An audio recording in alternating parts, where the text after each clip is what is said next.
When the billionaire CEO chased down her own janitor in the rain, she wasn't offering charity. She was exposing a system built on prejudice instead of merit. Daniel Harper had walked into that interview wearing dignity like armor, knowing his borrowed suit couldn't hide years of midnight shifts and mounting hospital bills. They rejected him anyway, not because he lacked skill, but because he didn't look like success to people who'd never fought for it. What they didn't know was that the man they dismissed had once saved a life in their lobby, and the woman who owned the building had never forgotten. If you're watching from somewhere tonight, comment your city below and hit that like button. Let's see how far Daniel's story travels, because what happens next will make you believe that being truly seen can change everything. The fluorescent lights in the Meridian Tower's 7th floor conference room hummed with the kind of sterile indifference that Daniel Harper had learned to recognize over the years. He sat across from 3 people who held his future in their manicured hands, his spine straight despite the borrowed suit jacket that pulled slightly too tight across his shoulders. The fabric still smelled faintly of the dry cleaning solution his neighbor had insisted on using before lending it to him, a small kindness he'd promised to repay once things turned around. If things turned around. "Mr. Harper," the woman in the center began, glancing down at the papers before her with the kind of calculated disinterest that made Daniel's jaw tighten. Her name tag read Patricia Moreland, Director of Human Resources, and she wore her authority like expensive perfume, invisible but impossible to ignore. "Your application indicates you've been employed in facility services here at Meridian Tower for the past 4 years. The pause before employed landed like a stone in still water. "Yes, ma'am," Daniel replied, keeping his voice steady. "I work the overnight janitorial shift, 10 p.m. to 6 a.m., Monday through Friday. Weekends when needed." The man to Patricia's left, younger, sharper dressed, with the kind of confident smirk that came from never having to prove himself, leaned back in his chair. His name tag identified him as Trevor Ashford, Senior Operations Manager. "And before that? Your resume shows a 4-year gap between your previous position in customer service and your current role." Daniel had prepared for this question. He'd rehearsed it while mopping floors at 3 in the morning, while his son Liam slept in their studio apartment across town, while he counted the days until the next hospital bill arrived. But preparation didn't make the truth any easier to speak. "My wife passed away," he said quietly, the words still rough in his throat after 5 years. "Cancer. The treatments were expensive, and after she died, I had a newborn son to care for. I took the most stable work I could find that would let me be present for him during the day." The third interviewer, a woman with sharp features and sharper eyes named Rebecca Huang, Customer Experience Director, made a note on her tablet. "I see. And you believe that 4 years of janitorial work qualifies you for a front desk position in a building that serves some of the most prestigious companies in the city?" There it was. The question beneath the question. The assumption wrapped in professional courtesy. Daniel felt something cold and familiar settle in his chest. He'd known this moment would come, had felt it approaching since he'd first submitted his application 3 weeks ago, had sensed it in the surprised looks when he'd arrived for the interview in his borrowed suit, had heard it in the too careful politeness of their questions. But knowing didn't make it hurt any less. "I believe," he said slowly, choosing each word with precision, "that my 8 years of customer service experience before my wife's illness, combined with my intimate knowledge of this building and its operations, make me qualified. I know every tenant on every floor. I know which executives arrive early and which ones stay late. I've handled more emergencies in 4 years than most front desk personnel see in a decade." "Emergencies?" Trevor's smirk deepened. What kind of emergencies could a janitor possibly handle? The dismissiveness in his tone made Daniel's hands curl into fists beneath the table, but he kept his expression neutral. 2 years ago, a senior executive from Hartley Financial collapsed in the lobby after a late meeting. Heart attack. I performed CPR until the paramedics arrived, saved his life. Rebecca's stylist paused over her tablet. "That's quite a claim." "It's documented," Daniel replied evenly. "Security footage, incident report, letter of commendation from the building management. It's all in my application materials." Patricia shuffled through the papers again, her expression unchanging. "Yes, well, while we appreciate your initiative in that situation, Mr. Harper, The front desk position requires a certain level of professional presence. This is the first point of contact for clients visiting some of the most important companies in the region. Image matters. There it was again. Image. Daniel understood what she wasn't saying. He understood the subtext beneath every polite phrase, the judgment hidden in every pause. They weren't rejecting his qualifications. They were rejecting him. The man who cleaned their toilets at midnight, who emptied their trash bins and scrubbed their conference room floors, who wore work boots instead of Italian leather, who smelled like cleaning solution instead of cologne, who represented everything their carefully cultivated corporate image pretended didn't exist. He'd been a fool to think this would be different. "I see," Daniel said quietly. And he did see.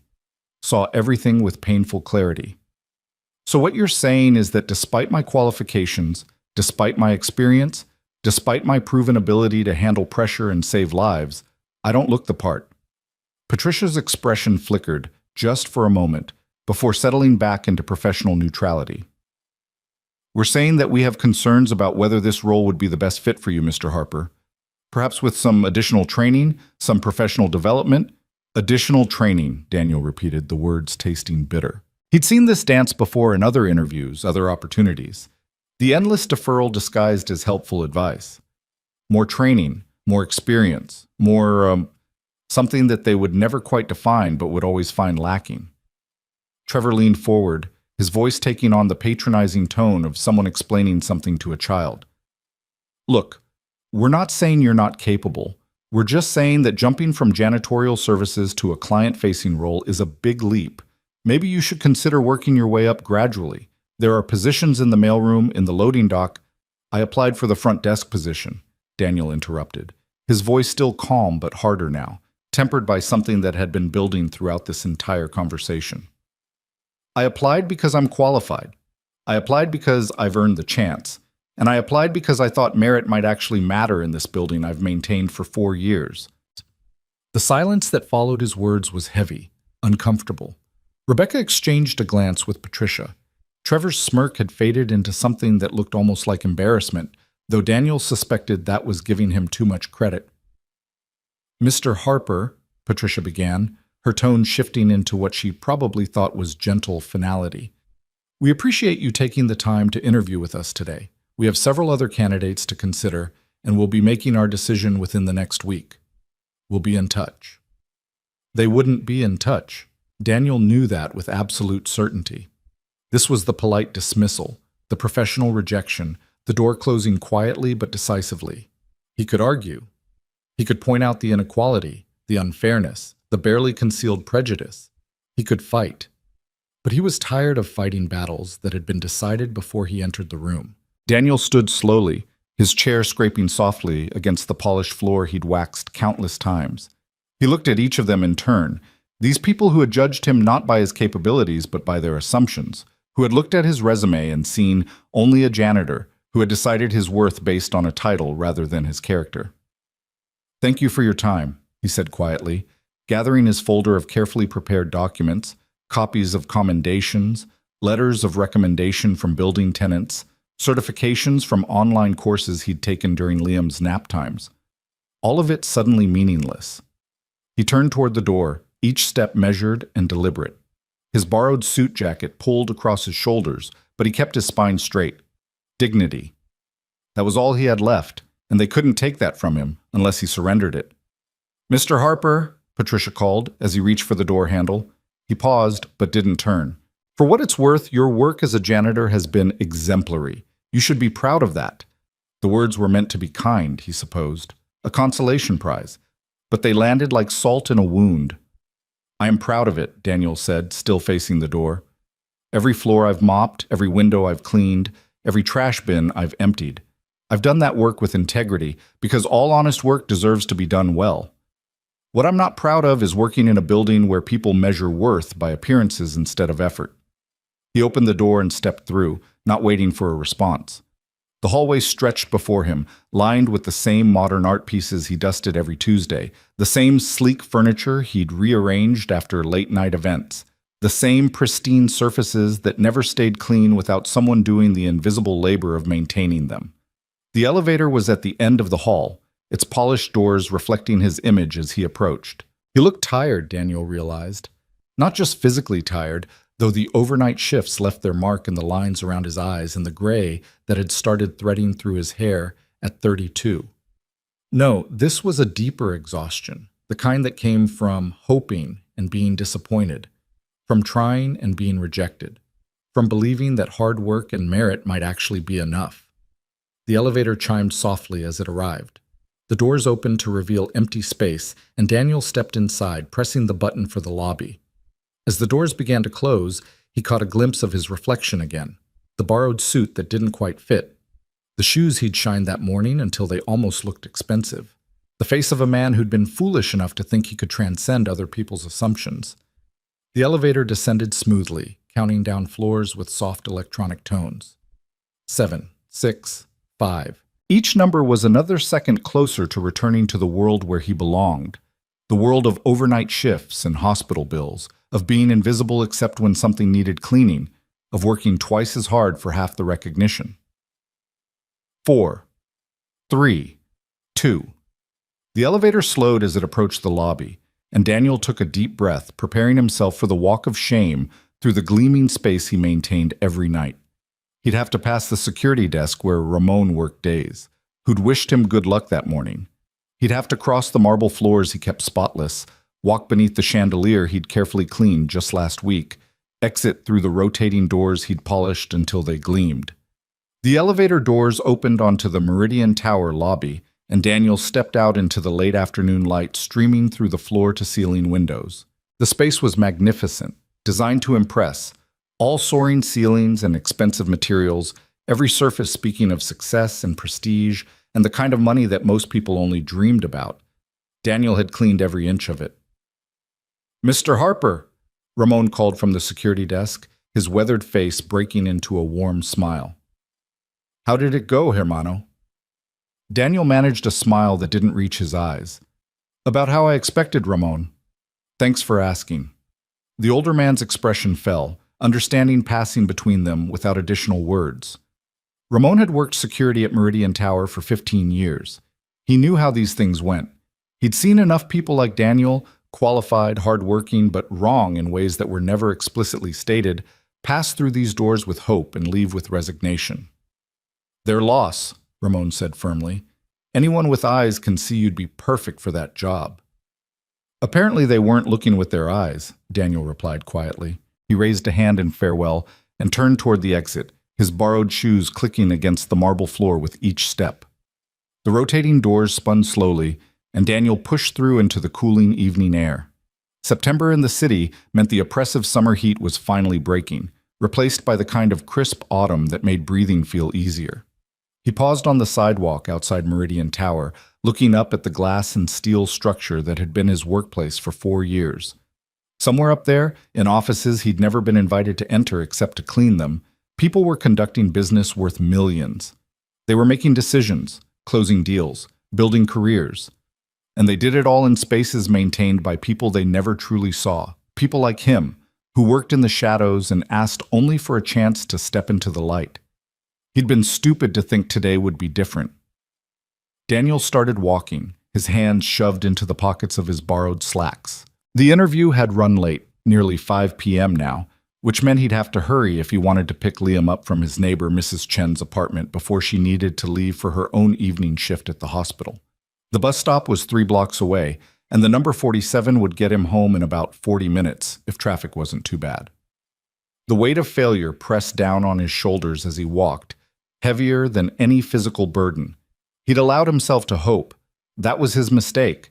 He'd looked at that job posting 3 weeks ago and seen not just an opportunity for better hours and better pay, but a chance to show his son that hard work mattered, that integrity had value, that you could fall down and get back up and build something better.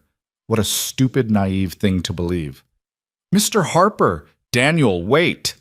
The voice cut through the ambient noise of the city, car engines, distant conversations, the hum of urban life. Daniel stopped and turned, confused, to see a woman running toward him.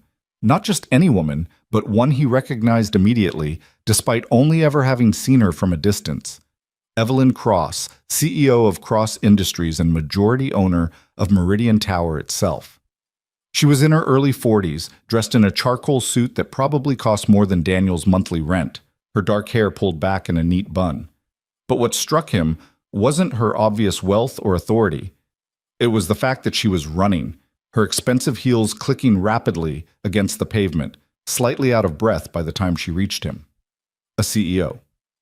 Running after a janitor. Ms. Cross? Daniel's voice came out uncertain, shocked. He'd seen her perhaps a dozen times over the years, always from a distance, always when he was in the background doing his work while she moved through the building with the confident stride of someone who owned the ground beneath her feet. Is something wrong? She stopped a few feet away, catching her breath, and Daniel noticed she was holding something, a tablet, screen glowing with what looked like security footage. Her expression was difficult to read, a mixture of emotions that Daniel couldn't quite parse. I need to ask you something, she said, her voice carrying the kind of authority that made it clear she was used to asking questions and receiving immediate answers. That interview you just had, the one for the front desk position, why did you walk out? Daniel blinked, completely thrown by the question. They finished the interview. They said they'd be in touch. No, Evelyn said sharply, and there was something in her tone that made Daniel stand a little straighter. They dismissed you. I watched the whole thing. She held up the tablet, and Daniel could now see clearly that it was indeed security footage, the conference room showing his interview from an angle he hadn't known existed. The audio isn't great, but I saw enough. I saw their faces, I heard their tone, and I saw you walk out with your head high when a lot of people would have begged. Daniel felt something twist in his chest, embarrassment at being watched, confusion at why she cared, and underneath it all, a flicker of something that felt dangerously like hope. I don't understand. Why were you watching?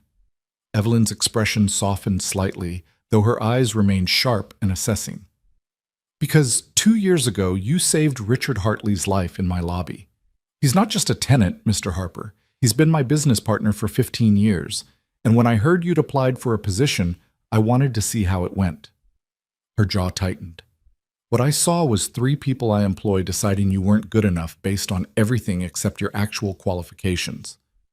The words hung in the cooling air between them, and Daniel felt the full weight of what she was saying settle over him like a blanket. She'd seen it.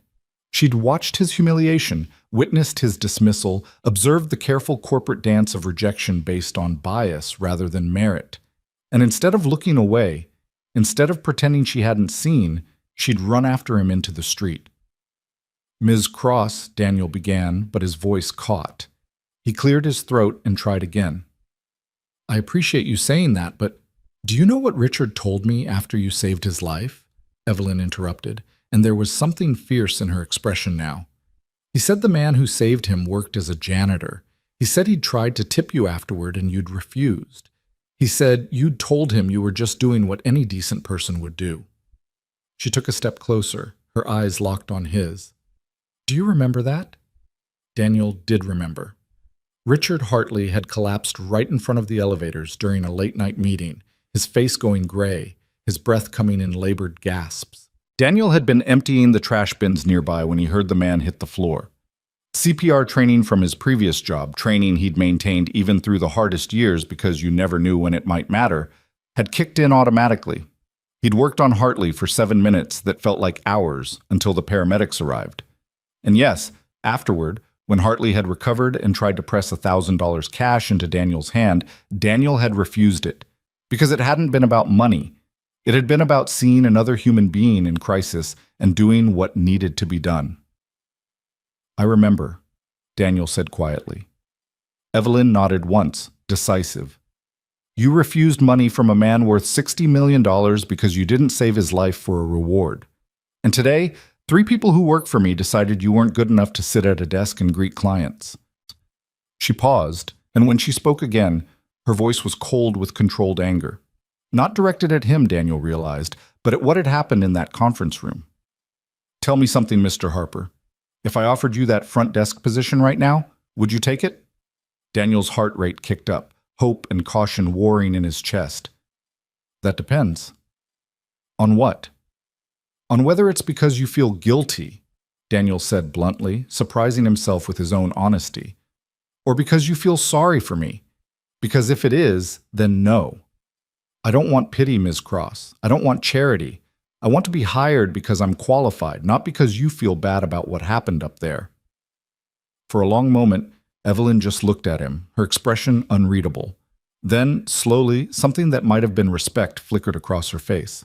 Do you know how many people in your position would have just said yes? How many people would have taken the job offer and run before I could change my mind?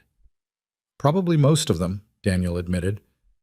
But I have a 5-year-old son who's learning from me every day what it means to be a man of integrity. I can't teach him to accept handouts, no matter how much we might need them.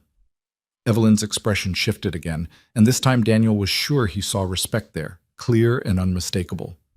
You saved Richard Hartley's life. You've maintained this building with a level of care and attention that my facilities director mentions in every quarterly review.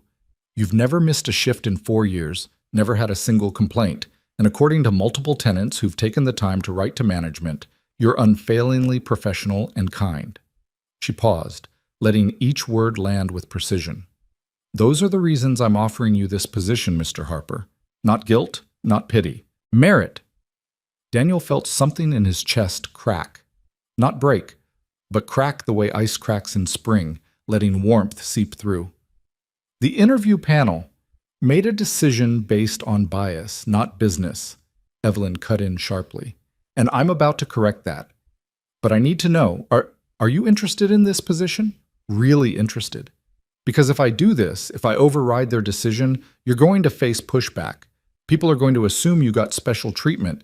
They're going to question whether you deserve to be there. It won't be easy. Daniel thought about Liam, waiting at Mrs. Chen's apartment, probably watching cartoons and eating the goldfish crackers she always kept stocked for him. He thought about the hospital bills stacked on his counter at home, the ones he paid down bit by bit with each paycheck. He thought about working midnight shifts while his son slept, about missing school events because they happened during his sleeping hours, about the bone-deep exhaustion of trying to be both parents to a little boy who deserved so much more than one tired father could give.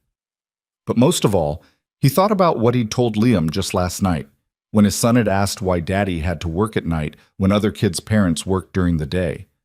Because all honest work is important, Daniel had said, kneeling down to look Liam in his eyes, his late wife Sarah's eyes, brown and bright and full of trust. And because Daddy is working hard so we can have better opportunities someday. But you should always remember that how you do something matters more than what you're doing, okay? Liam had nodded solemnly and Daniel had hugged him tight, hoping his son wouldn't notice the tears in his eyes. Now standing in front of Evelyn Cross on a cooling September evening, Daniel straightened his shoulders in the borrowed suit that didn't quite fit and looked her directly in the eye. Yes, he said clearly, I'm interested, and I'm not afraid of hard work or proving myself. I've been doing both my entire life. Evelyn smiled, a real smile this time, the kind that reached her eyes. Good. Then let's go back inside, because I have some people who need to understand exactly how employment decisions are going to work in my building from now on. The elevator ride back up to the 7th floor felt completely different from the descent Daniel had taken just minutes before. Then, he'd been alone with his disappointment, watching the numbers count down like the closing of a door. Now, Evelyn Cross stood beside him, her presence commanding even in the confined space, her tablet still clutched in one hand while she typed rapidly with the other.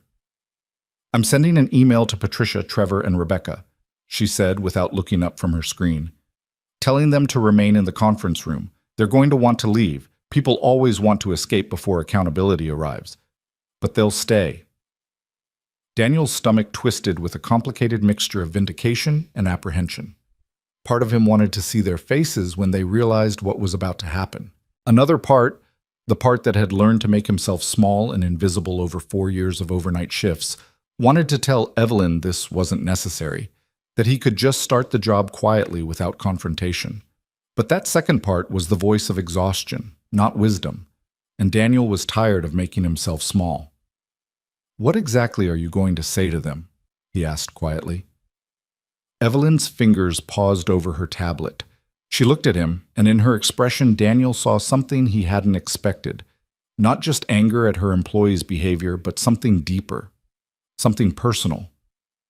I'm going to tell them the truth, she said, that they let their biases make a decision that their judgment should have made, that they looked at a qualified candidate and saw only what was convenient to see, and that in doing so, they failed not just you, but the company and themselves. She resumed typing, her jaw set. I'm also going to tell them that this is exactly the kind of thinking that keeps organizations stagnant and mediocre. The elevator chimed softly as it passed the 4th floor. 5th, 6th. Ms. Cross, Daniel began, then stopped, unsure how to voice what he was feeling. Evelyn, she corrected, glancing at him. If you're going to work front desk, we'll be seeing each other regularly. You might as well use my name. Evelyn, Daniel repeated, the name feeling strange in his mouth. Too familiar, too equal. I need to ask you something. Why does this matter so much to you? I mean, I appreciate it more than I can say, but you're the CEO. You must have 1,000 things more important than one hiring decision. The elevator reached the 7th floor and stopped, but Evelyn didn't immediately move toward the doors. Instead, she turned to face him fully, and in her eyes Daniel saw something that looked almost like old pain. 20 years ago, she said quietly, I was a junior analyst at a financial firm in Boston. I had graduated top of my class from Wharton, had impeccable credentials, and I was good at my job. Really good. She paused, and Daniel saw her hand tighten around her tablet. And for 3 years, I watched men with half my qualifications get promoted over me. When I finally demanded to know why, my supervisor told me I was too aggressive and didn't fit the company culture. Daniel felt something shift in his understanding of this moment. This wasn't just about him. This was about every time someone had been judged by appearance instead of merit, every time potential had been dismissed because it came in an unexpected package. What did you do? He asked. A small, fierce smile crossed Evelyn's face. I quit.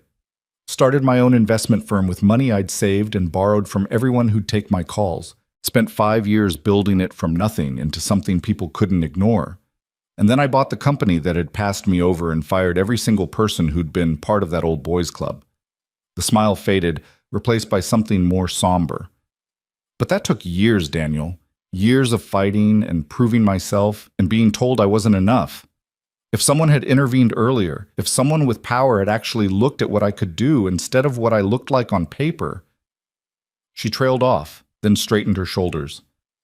I can't change what happened to me, but I can make sure it doesn't happen in companies I control. Not on my watch.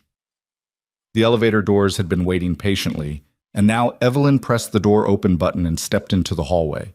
Daniel followed, his borrowed shoes once again clicking against the polished floors, but this time he wasn't alone. This time, someone was walking beside him, who saw him not as a janitor who'd overreached, but as a person who'd been wronged. The conference room door was closed when they reached it, but through the glass panel, Daniel could see all 3 interviewers still inside. Patricia was on her phone, her expression annoyed. Trevor was leaning back in his chair, looking bored. Rebecca was gathering her things, clearly preparing to leave. Evelyn didn't knock. She opened the door and walked in with the kind of authority that came from owning the building they stood in, the company they worked for, and probably a dozen other things besides. Daniel followed, and the moment the 3 interviewers registered his presence, his return, their expressions shifted into various shades of confusion and discomfort. Ms. Cross, Patricia said, standing quickly and smoothing her skirt. I received your email. We were just preparing to leave, Evelyn finished, her voice cool and professional. Yes, I can see that. Sit down, all of you. This won't take long. There was no mistaking that this was a command, not a request. Patricia sat. Trevor straightened in his chair, his earlier smugness evaporating. Rebecca put down the bag she'd been about to pick up and folded her hands on the table, her expression carefully neutral. Evelyn walked to the head of the conference table, the seat that had been empty during Daniel's interview, and remained standing. She set her tablet down with deliberate care, the screen still showing the security footage from earlier. Daniel stood near the door, unsure of where he was supposed to be in this moment. Mr. Harper, Evelyn said, gesturing to the chair he'd occupied earlier.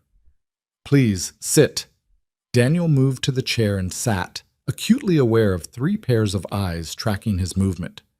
The borrowed suit suddenly felt even more uncomfortable, but he kept his spine straight and his expression calm. "I want to be very clear about something," Evelyn began, her gaze moving from Patricia to Trevor to Rebecca with laser precision. "What happened in this room an hour ago was not a professional hiring decision. It was a display of bias disguised as judgment, and it is exactly the kind of thinking I have worked for 20 years to eliminate from every organization I lead." Patricia's face had gone pale. "Miss Cross, I'm not sure what you—" "I watched the entire interview," Evelyn cut in, tapping her tablet. "Security footage. Every question, every pause, every dismissive comment about janitors and mailrooms and whether someone looks the part." She paused, letting that sink in. "So please don't insult both our intelligences by pretending you don't know exactly what I'm talking about." The silence in the room was thick enough to cut. Trevor had the decency to look uncomfortable now, his fingers drumming nervously on the table. Rebecca's carefully neutral expression had cracked slightly, revealing something that might have been embarrassment underneath. "Daniel Harper," Evelyn continued, and hearing his full name spoken with such weight made something in Daniel's chest tighten, "has 8 years of customer service experience in high-pressure environments.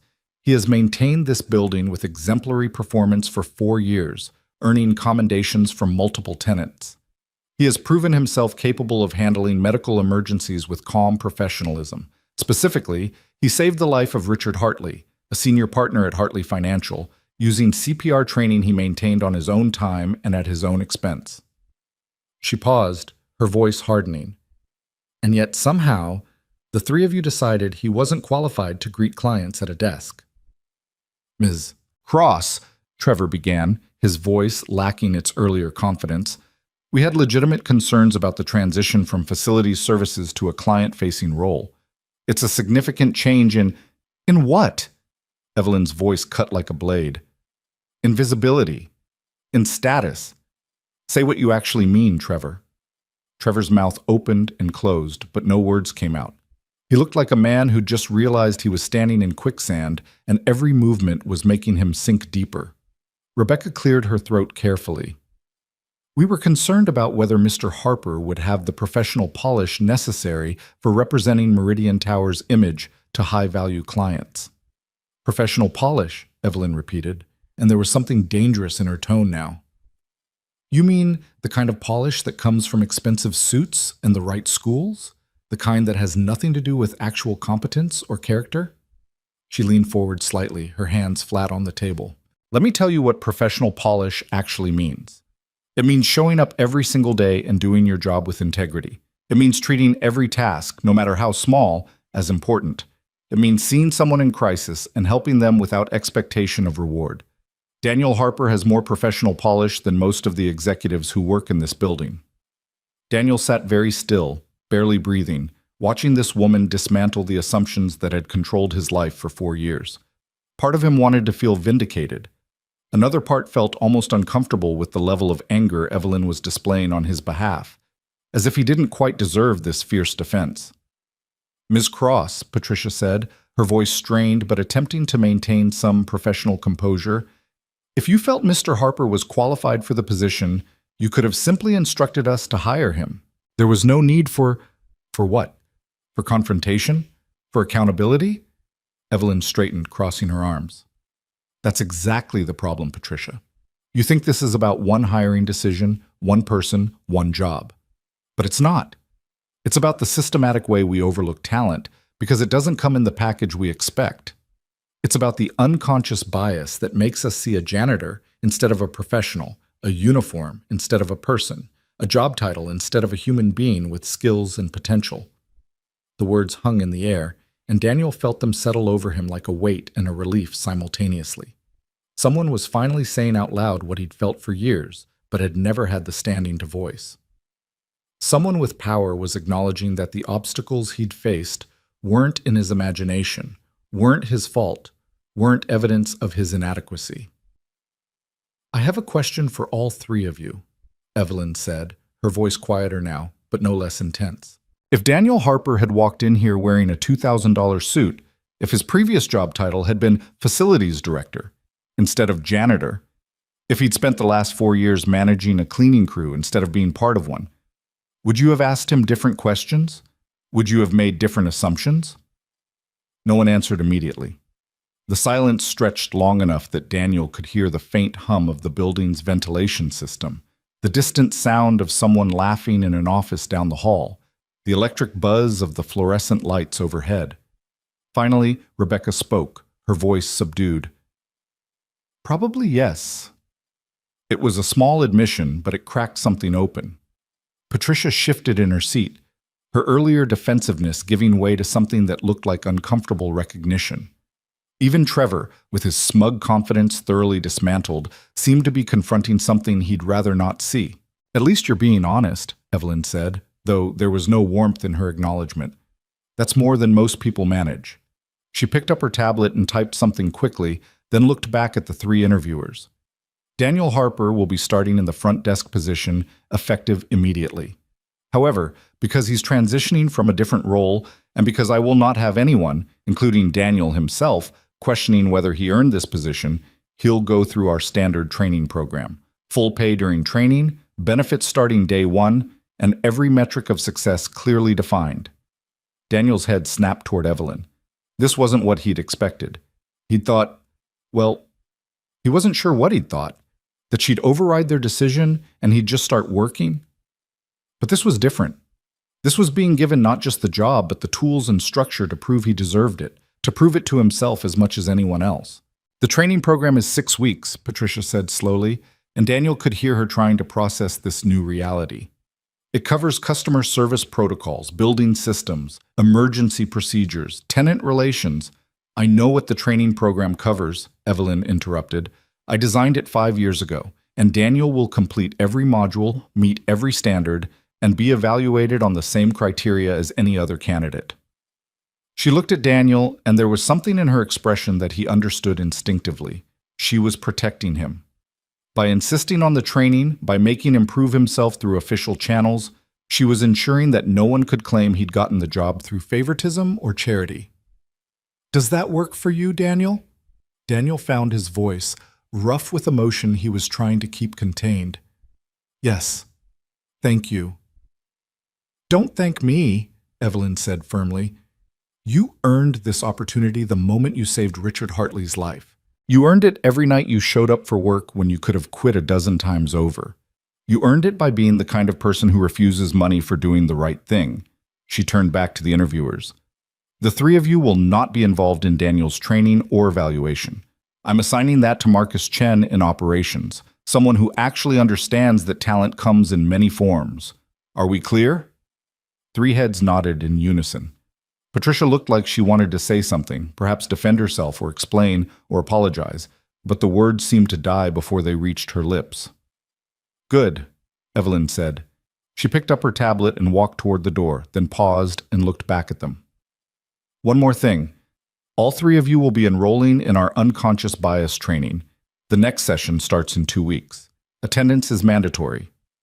Her voice softened slightly, taking on something that was almost sympathetic. Look, I know you're not bad people. I know you probably didn't wake up this morning planning to reject a qualified candidate because of bias. But that's exactly how bias works. It operates below conscious thought, shaping our decisions without us realizing it. So we're going to make it conscious. We're going to examine it, and we're going to be better. She didn't wait for a response. She opened the door and stepped into the hallway, and Daniel stood quickly to follow her. As he moved toward the door, he felt compelled to turn back, to look at the 3 people who had rejected him just an hour ago. Patricia met his eyes, and to her credit, she didn't look away. Mr. Harper, she said quietly, I hope you'll accept my apology. What happened here today it was wrong, and I should have known better. It wasn't enough. It couldn't erase what had happened, couldn't undo the assumptions they'd made, or the dismissiveness they'd shown. But it was something, an acknowledgement, a beginning. I appreciate that, Daniel said, keeping his voice neutral. And I hope you'll all learn something from this. Because I'm not the only person who's ever been underestimated based on appearances. He walked out before anyone could respond, closing the conference room door behind him with a soft click. Evelyn was waiting a few feet down the hallway, her expression unreadable. That was harder than I expected, Daniel admitted.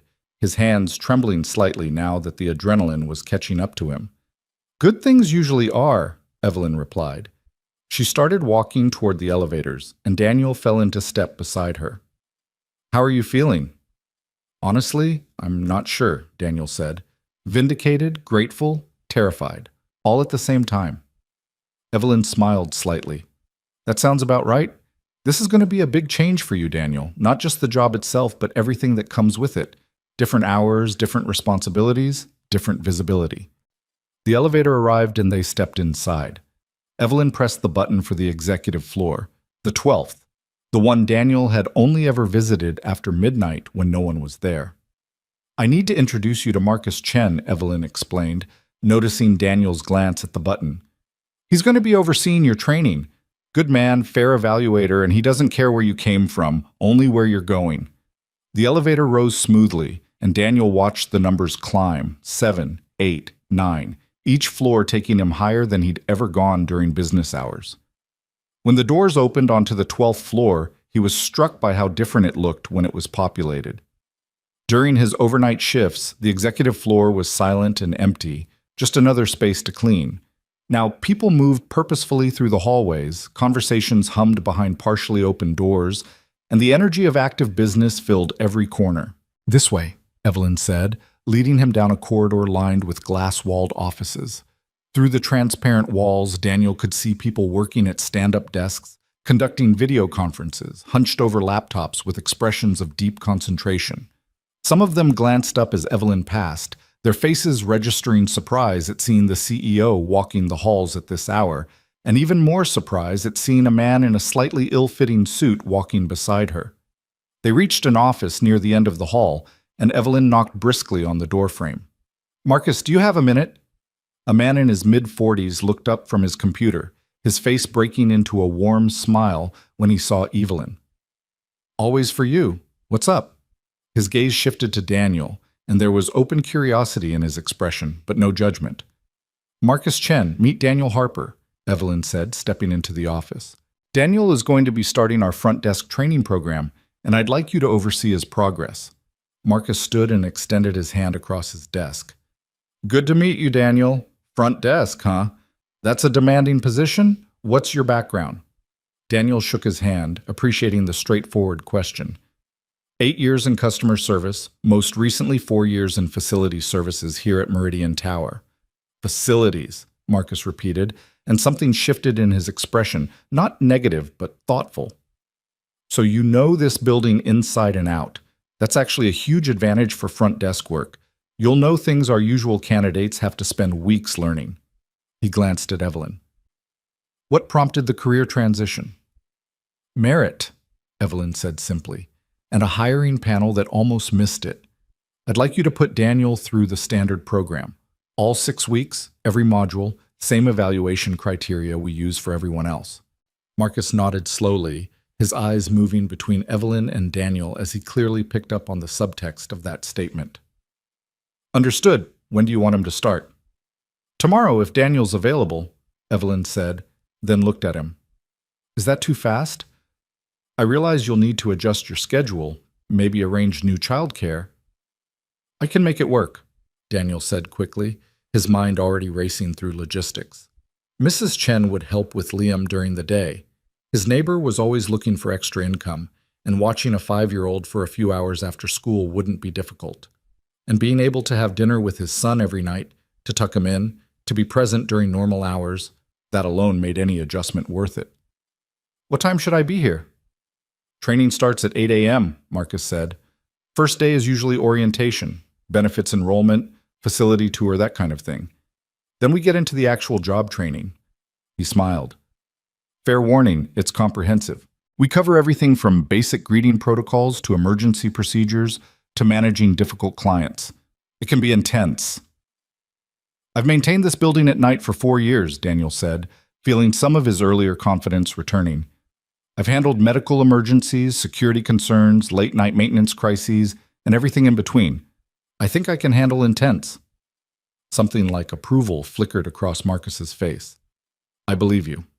All right, tomorrow morning, 8 a.m. sharp. Meet me at the security desk in the lobby, and we'll get started." Evelyn nodded, satisfied. Thank you, Marcus. I'll let you get back to work. She gestured for Daniel to follow her back into the hallway, and once they were far enough from Marcus's office, she stopped and turned to face him. There's one more thing we need to discuss. Your schedule change means you'll need different childcare arrangements. I want to make sure you have time to set that up properly before you start. I can figure it out, Daniel assured her, though his mind was already calculating costs. Mrs. Chen was kind, but she couldn't watch Liam for free. Daycare was expensive. After-school programs had waiting lists. It would work out. It had to work out, but it would be tight. Evelyn's expression suggested she was reading his thoughts. The front desk position comes with childcare benefits, she said carefully. Up to $500 a month toward qualified care providers. It's part of our family support program. Daniel felt his throat tighten. $500. That would more than cover Mrs. Chen and give him breathing room for other expenses. Maybe even let him start paying down the medical bills faster. I don't know what to say, he managed. Say you'll be here tomorrow at 8 a.m., ready to work harder than you've ever worked, Evelyn replied. Because that training program is genuinely difficult, Daniel. Marcus is fair but thorough. He'll push you. And you're going to have to prove to him, to yourself, to everyone who's watching that you deserve this position. Can you do that? Daniel thought about his son, waiting at Mrs. Chen's apartment. He thought about every overnight shift he'd worked while other people slept, every floor he'd mopped while dreaming of something better, every moment he'd felt invisible while doing essential work. He thought about Sarah, his wife, who'd believed in him even when he'd stopped believing in himself. Yes, he said firmly, I can do that. Evelyn smiled, a real smile, warm and genuine. Good. Then I'll see you around the building, Daniel Harper, and welcome to the next chapter of your life. She walked away down the corridor, her heels clicking purposefully against the polished floor, leaving Daniel standing alone in the executive hallway with a future that looked completely different than it had just 2 hours ago. His heart was racing, his hands were still shaking slightly, and he had about 1,000 things to figure out before tomorrow morning. But for the first time in 5 years, Daniel Harper felt something he'd almost forgotten existed. Hope. Not the fragile, desperate hope that came from wishing things might get better, but the solid, grounded hope that came from seeing a real path forward. A chance earned not through luck or charity, but through recognition of his worth. He walked to the elevator and pressed the button for the lobby, watching the executive floor disappear as the car descended. When the doors opened onto the ground floor, Ramon looked up from the security desk, his weathered face breaking into a confused smile. Back already? I thought, wait, what happened? You look different. Daniel walked over to the security desk, and as he did, he realized Ramon was right. He did feel different, straighter, lighter, more present in his own skin. I got the job, Daniel said. And saying the words out loud made them real in a way they hadn't been even moments before. I start training tomorrow, 8 a.m. Ramon's eyes widened, then his face split into a grin so wide it seemed to take over his entire expression. Dios mío, Daniel, that's incredible. I knew they'd see how good you are. Actually, they didn't, Daniel admitted. They rejected me. But the CEO saw what happened and intervened. She's giving me a real chance. Training, evaluation, everything official. Ramon came around the desk and pulled Daniel into a quick, fierce hug. Then you show them, he said, his voice thick with emotion. You show all of them what I already know, that you're one of the best people in this building, no matter what floor you work on. Daniel hugged him back, grateful for this man who'd always treated him with dignity regardless of his position. Thank you, Ramon, for everything. When they separated, Ramon was wiping his eyes unselfconsciously. You go pick up that boy of yours and you celebrate tonight, you hear me? This is a big deal. I will, Daniel promised. He headed for the rotating doors, then paused and looked back at the lobby, the space he'd maintained for 4 years, the marble floors he'd kept gleaming, the chandelier he'd carefully cleaned, the front desk where he'd soon be sitting instead of cleaning. Tomorrow, everything changed.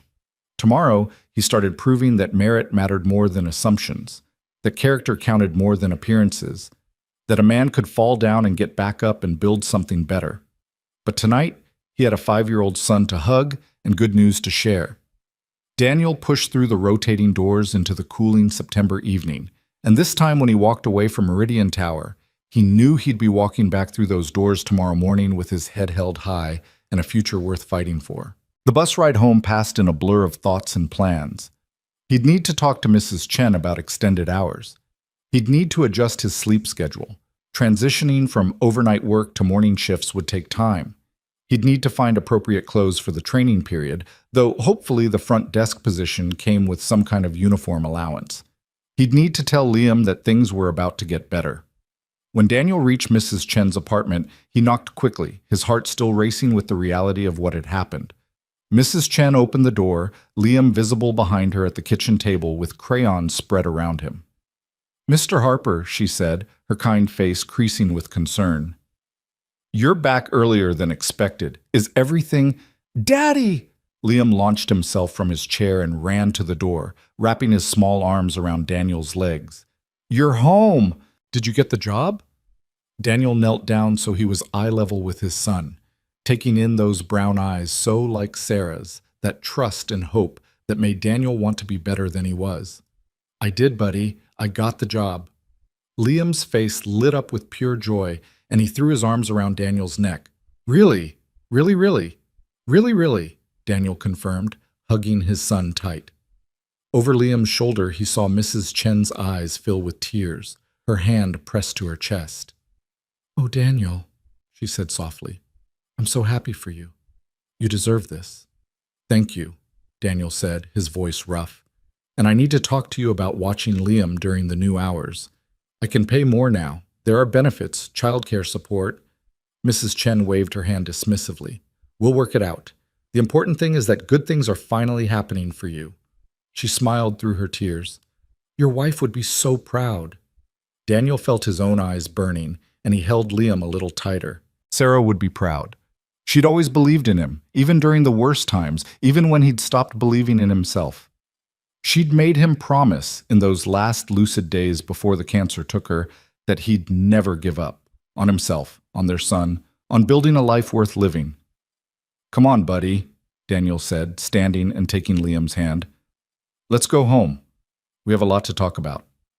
They walked the 2 blocks to their studio apartment together, Liam chattering excitedly about his day at kindergarten, about the picture he'd drawn of Daniel in a suit, about how he'd told all his friends his daddy was going to get an important job. Daniel listened and responded and felt the weight of the day finally settling over him, not crushing, but grounding, real. Their apartment was small, cramped, the kind of place you lived in when you were surviving rather than thriving.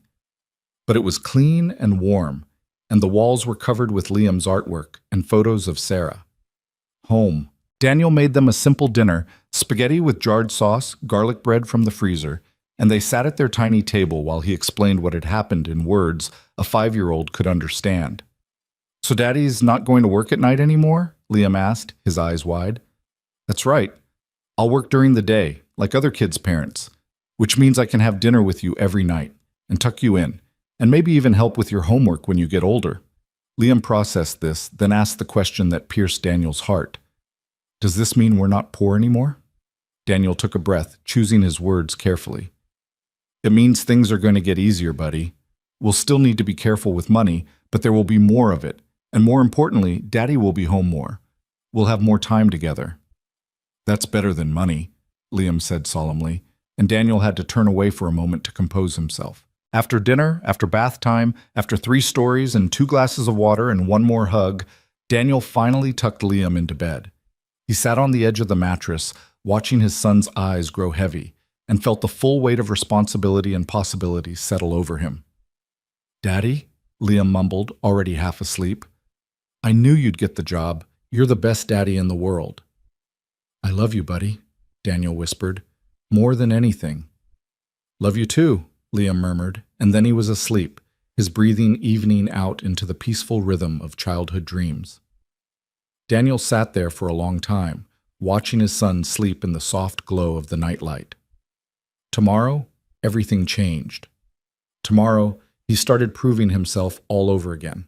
Tomorrow, he began building the life he'd promised Sarah he would build for their son. But tonight, he let himself feel it, all of it, the fear and the hope, the exhaustion and the exhilaration, the awareness that he'd been given something precious and rare. A genuine chance to be seen for who he really was, not who circumstances had forced him to become. In the morning, Daniel Harper would walk into Meridian Tower for the first time during daylight hours as something other than the invisible janitor.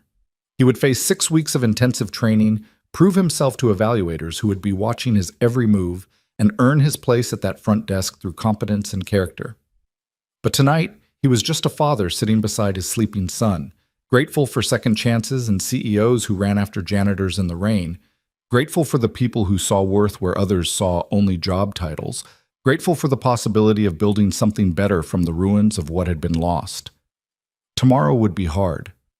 But Daniel had been through hard before. And this time, he wasn't walking into the darkness alone. This time, someone had turned on the lights. Daniel arrived at Meridian Tower at 7:45 the next morning, 15 minutes early, because being late wasn't an option when you were already fighting against assumptions. He dropped Liam off at Mrs. Chen's apartment with promises of dinner together that evening, had put on the best clothes he owned, khakis that were slightly faded but clean, a button-down shirt Sarah had bought him years ago for job interviews that never went anywhere, and had ridden the bus with his stomach churning with equal parts anticipation and dread. The lobby looked different in the morning light. During his overnight shifts, the space had belonged to him and the other invisible workers who maintained it. Now it hummed with the energy of people arriving for their workdays, designer shoes clicking across marble floors he knew intimately, expensive briefcases and coffee cups in hands that had never had to consider whether they could afford both breakfast and bus fare. Daniel stood near the rotating doors for a moment, watching this world he'd only ever observed from the shadows, and felt the weight of everything he was attempting settle over his shoulders. "Daniel," Marcus Chen's voice cut through his spiraling thoughts. The operations manager was walking toward him with a warm smile and 2 cups of coffee. "You're early. Good habit to have. Coffee?" Daniel accepted the cup gratefully, surprised by the gesture. "Thank you. I wasn't sure what to expect today." "Honestly, a lot of paperwork and boring administrative stuff," Marcus said with a laugh. "But necessary boring stuff. Come on, let's get you set up." They walked past the security desk where Ramon was just starting his shift. The older man caught Daniel's eye and gave him a subtle thumbs up, his weathered face creasing with pride. That small gesture steadied something in Daniel's chest, reminding him that he had people in his corner even here. Marcus led him to a conference room on the 2nd floor, not the same one where he'd been interviewed, thank whatever powers existed, and spent the next 2 hours walking him through paperwork that felt surreal in its implications. Health insurance forms that would cover Liam's asthma medication, dental benefits, vision coverage, a retirement account that Daniel could contribute to, with company matching that seemed almost too good to be true. The childcare stipend Evelyn had mentioned, $500 monthly that would be direct deposited into his account. "This is a lot," Daniel said at one point, staring at the benefits summary. During his janitorial work, he'd had basic health coverage and nothing else. This felt like winning a lottery he hadn't known existed. "Meridian Tower takes care of its people," Marcus replied, and there was no irony in his voice, no acknowledgement of the fact that Daniel had worked for this building for 4 years without accessing most of these benefits. "Front desk is a critical position. You're the face of this building, the first impression for every client and visitor. We invest in that." After the paperwork came the facility tour, and this was where Daniel's unique perspective began to show itself. Marcus walked him through the building's layout, explaining the locations of tenant offices, emergency equipment, building services. But Daniel already knew all of it, knew it better than Marcus did in some cases. "Fire extinguishers are located every 50 feet on each floor," Marcus was saying as they walked the 3rd-floor corridor. "You'll need to know these locations in case of emergency." "There's one missing on this floor," Daniel said without thinking. "Third door past the elevators, east side. The bracket's there, but the extinguisher's been gone for about 3 weeks.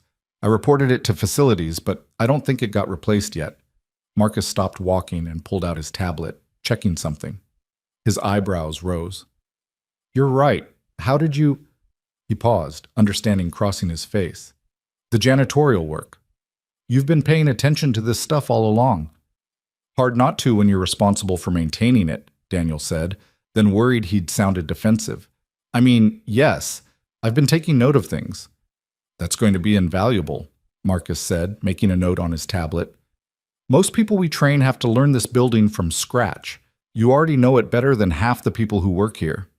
He looked at Daniel with something like reassessment. Evelyn was right about you being an asset. The words settled warmly in Daniel's chest, but he tried not to let them distract him. This was day 1 of 6 weeks. He couldn't coast on insider knowledge. He had to prove he could do the actual job. They spent the afternoon on customer service protocols, and this was where Daniel's previous experience came flooding back. 8 years of dealing with difficult clients, managing complaints, de-escalating tense situations, skills he'd maintained even while pushing a mop cart. Marcus presented scenarios and Daniel responded, drawing on instincts he'd thought had atrophied during his years of overnight invisibility. Okay, Marcus said, leaning back in his chair as they finished a role-play exercise. An executive is screaming at you because their important package hasn't arrived. They're threatening to complain to building management. How do you handle it? Daniel didn't hesitate. First, I stay calm. Their anger isn't about me, it's about their stress and the situation. I acknowledge their frustration. I understand this is urgent for you, and I'm going to help resolve it right now. Then I take action. Check the package log, contact the mailroom. Give them a specific timeline for when I'll have an answer. If the package truly isn't here, I offer solutions. Can it be resent? Is there another location it might have been delivered? The key is making them feel heard and showing them I'm actively working to solve their problem, not just deflecting. Marcus nodded slowly. That's textbook perfect. Where did you learn that approach? My last customer service job, before... Daniel paused, the familiar grief catching in his throat even after 5 years. Before my wife got sick. I worked at a car rental agency near the airport, dealt with a lot of stressed travelers, missed flights, vacation plans gone wrong. You learn pretty quickly that people don't want excuses. They want solutions, and they want to feel like someone cares. Well, you haven't lost that skill, Marcus said, making notes on his evaluation tablet. This is going well, Daniel, really well. Tomorrow we'll get into the technical systems, phones, computers, the tenant database. That'll be new territory for you. The technical training proved more challenging. Daniel had basic computer skills, but nothing sophisticated, and the integrated systems Meridian Tower used for managing tenant requests, visitor logs, and building access were complex. He stayed late that second day, practicing on the dummy system Marcus had set up, his fingers fumbling over keyboard shortcuts and drop-down menus until his eyes burned with fatigue. You're being too hard on yourself, Marcus said, watching Daniel complete the same visitor check-in sequence for the 5th time. It's day 2. You're not supposed to be perfect yet. I can't afford to be mediocre, Daniel replied, not looking up from the screen.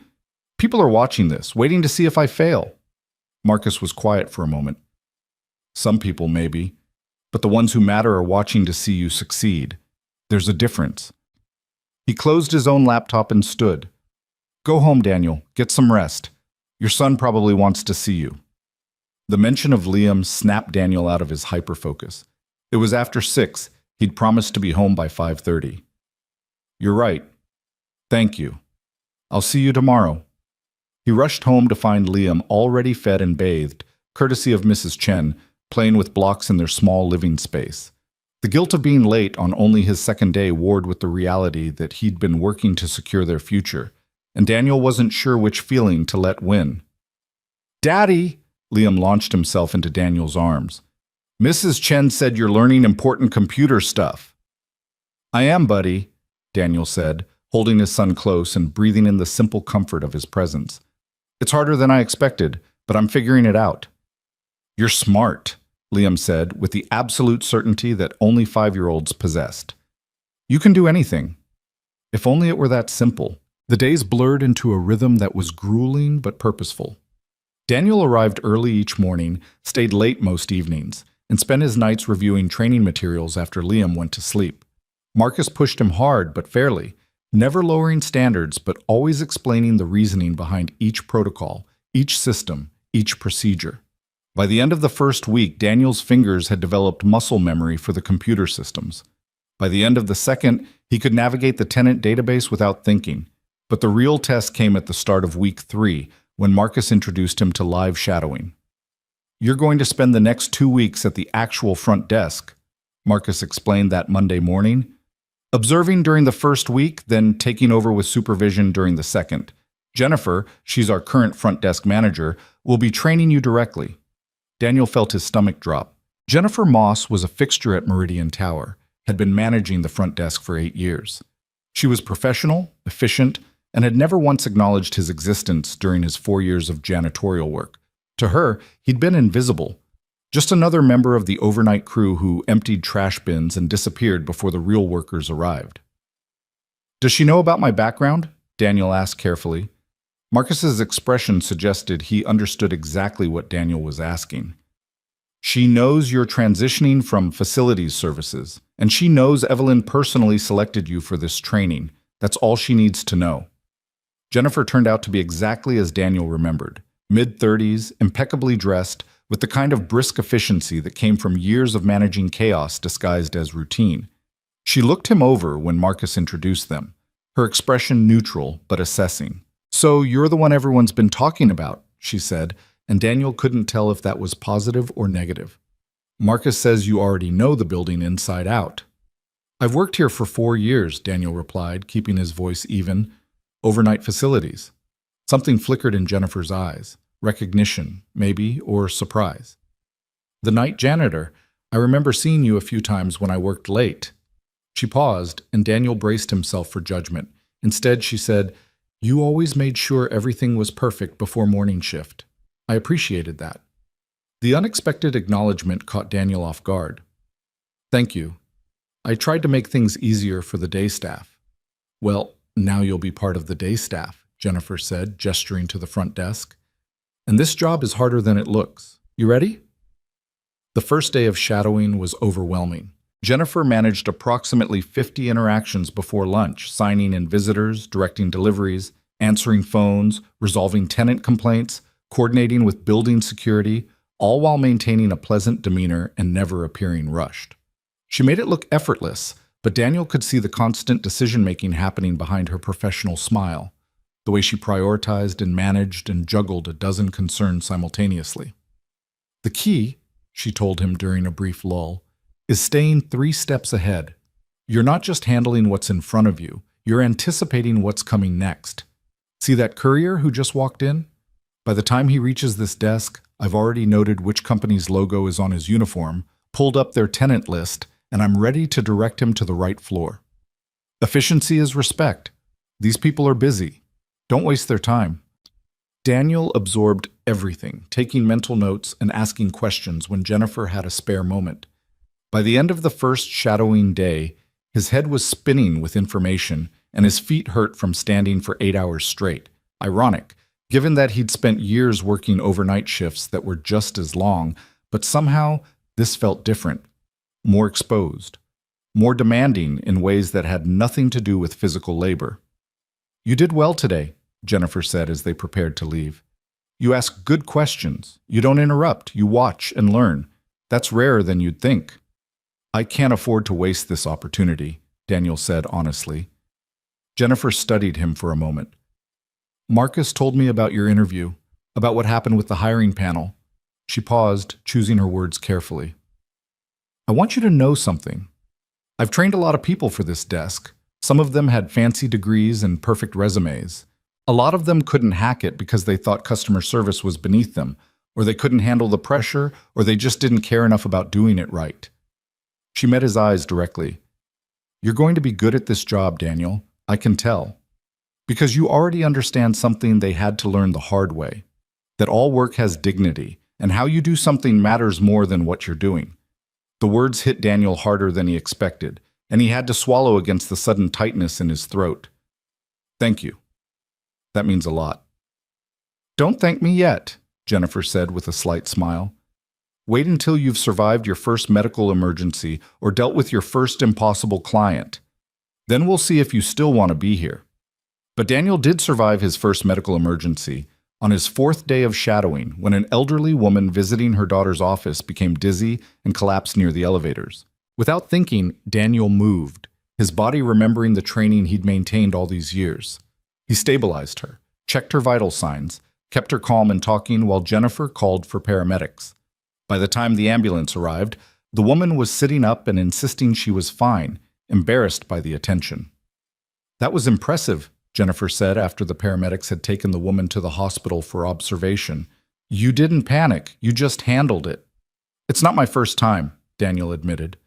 2 years ago, a man had a heart attack in the lobby during my overnight shift, had to do CPR until the ambulance got here. Jennifer's eyes widened. "That was you? Richard Hartley?" "I remember that incident. Building management talked about it for weeks." She paused, understanding dawning. "That's how Evelyn knew about you. She never forgot." "Apparently not," Daniel said quietly. Something shifted in Jennifer's demeanor after that day. She stopped treating Daniel like a trainee and started treating him like a colleague, sharing insights and shortcuts she'd developed over years of experience, trusting him with more complex tasks.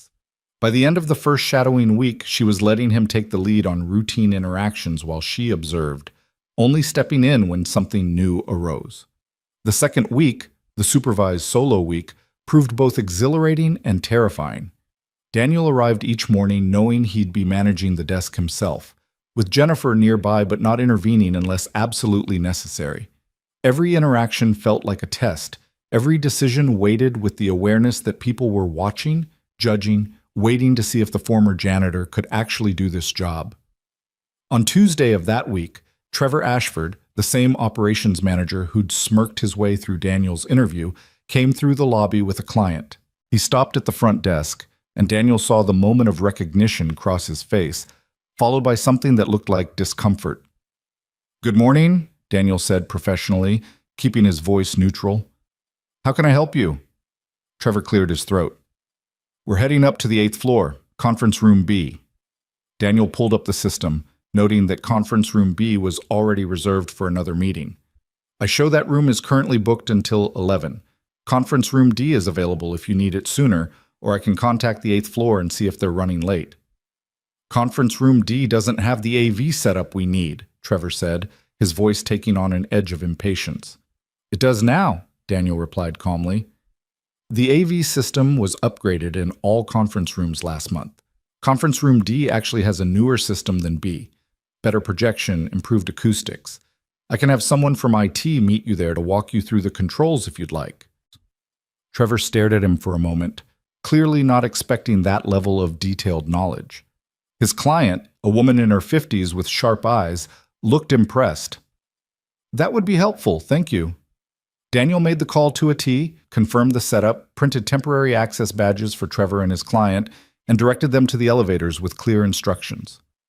The entire interaction took less than 3 minutes, but as Trevor walked away, Daniel saw him glance back with an expression that might have been grudging respect. "Nicely done," Jennifer murmured from her observation post nearby. "You could have just told him the room was booked and let him figure it out. Instead, you solved his problem before he even knew there was a solution. That's what makes someone good at this job." The validation steadied Daniel, but he knew one successful interaction didn't prove anything. He had to be consistent, had to demonstrate competence day after day until it became undeniable. And he had to do it while managing the constant awareness that he was performing a different kind of labor now, the labor of being visible, of representing not just himself but everyone who'd ever been underestimated based on circumstances rather than character. On Thursday, Daniel faced his first truly difficult client, a hedge fund executive named Richard Morrison, not the same Richard that Daniel had saved, but equally wealthy and twice as entitled, stormed up to the front desk at 9 a.m., his face red with anger. "Where the hell is my car?" he demanded, slamming his hand on the desk. "I called for my driver 20 minutes ago, and he's still not here." Daniel felt every eye in the lobby turn toward them, felt the weight of Jennifer's observation, felt the test inherent in this moment. He took a breath and met Morrison's angry gaze calmly. "Mr. Morrison, I apologize for the inconvenience. Let me look into this immediately." He pulled up the car service log, scanning quickly. "I see your call came in at 8:42. Your regular driver is currently caught in an accident on the interstate. No injuries, but significant traffic backup. The service dispatched a replacement driver who should arrive in approximately 8 minutes. 8 minutes? I have a meeting downtown that starts in 30 minutes. Yes, sir. I see that noted in your calendar sync, Daniel said, his voice remaining steady despite Morrison's volume. Given current traffic conditions and the location of your meeting, you'll arrive with about 10 minutes to spare. However, if you'd prefer, I can arrange for a rideshare to pick you up in 3 minutes instead, and have your driver meet you at your downtown location for your return trip. Your choice. Morrison opened his mouth, clearly prepared to continue his tirade, then stopped. Daniel could see the calculation happening. The realization that his problem was being solved rather than explained away, that he'd been given options rather than excuses. Fine. Arrange the rideshare. Daniel made the call, confirmed the pickup, and had a confirmation number for Morrison within 90 seconds. Your car will be here in 2 minutes, Mr. Morrison. Black sedan, license plate ending in 743. I've sent the details to your phone. Is there anything else you need? The hedge fund executive looked at Daniel, really looked at him, for the first time. No, that's fine, thank you. He paused awkwardly. Sorry for yelling. No apology necessary, sir. I understand the stress of a tight schedule. Have a good meeting. After Morrison left, the lobby seemed to exhale collectively. Jennifer walked over to the desk, her expression unreadable. Do you know who that was? Richard Morrison manages $2 billion and has made grown men cry with his tantrums. And you just de-escalated him like it was nothing. It wasn't nothing, Daniel said, his hands shaking slightly now that the adrenaline was fading. My heart was racing the whole time. But he didn't see that, Jennifer said firmly. He saw competence and calm. That's the job, Daniel. That's exactly the job. She paused, then added quietly, I'm going to recommend to Marcus that you're ready to go solo. You've more than proven yourself. The words should have filled Daniel with triumph, but instead he felt the weight of them. Going solo meant no more safety net, no more Jennifer watching from nearby ready to intervene. It meant being entirely responsible for whatever happened at that desk, for every interaction, every emergency, every decision. It meant being fully visible in a way he'd never been before. That evening, Daniel sat with Liam at their small table, helping his son with kindergarten homework, while his own mind churned with the implications of Jennifer's recommendation. In less than 2 weeks, he'd gone from supervised trainee to someone deemed ready for independent work. It felt simultaneously too fast and exactly right.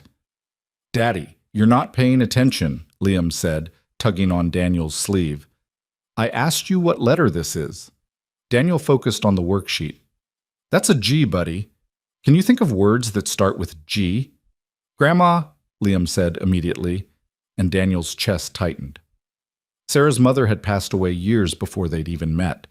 Liam had never known a grandparent, had no extended family, except for the community of neighbors and friends who'd stepped in to help. And great, like when you say I did a great job. You always do a great job, Daniel said, pulling his son close. I'm really proud of you, Liam. Do you know that? I know, Liam said with the simple confidence of a child who'd never doubted his father's love. Are you proud of you? The question caught Daniel completely off guard. What do you mean? Mrs. Chen says you're doing something really hard and really important, Liam explained, his small face serious. She says we should both be proud of you. Are you? Daniel thought about the question, really thought about it. Was he proud? He'd spent so long just surviving, just pushing through each day, that pride hadn't seemed like a relevant emotion. But now, looking at his son's expectant face, Daniel realized that pride wasn't about reaching the finish line. It was about having the courage to start running in the first place. Yeah, he said quietly. Yeah, I think I am. Good, Liam declared, returning his attention to his homework. 'Cause I'm super proud of you, even if your job is hard. That night, after Liam was asleep, Daniel sat at their small table reviewing his training materials one more time. Tomorrow was Friday, his last day of supervised solo work before Marcus's final evaluation. He'd come so far in these 3 weeks, had proven himself repeatedly, but he knew the next 3 weeks would be the real test.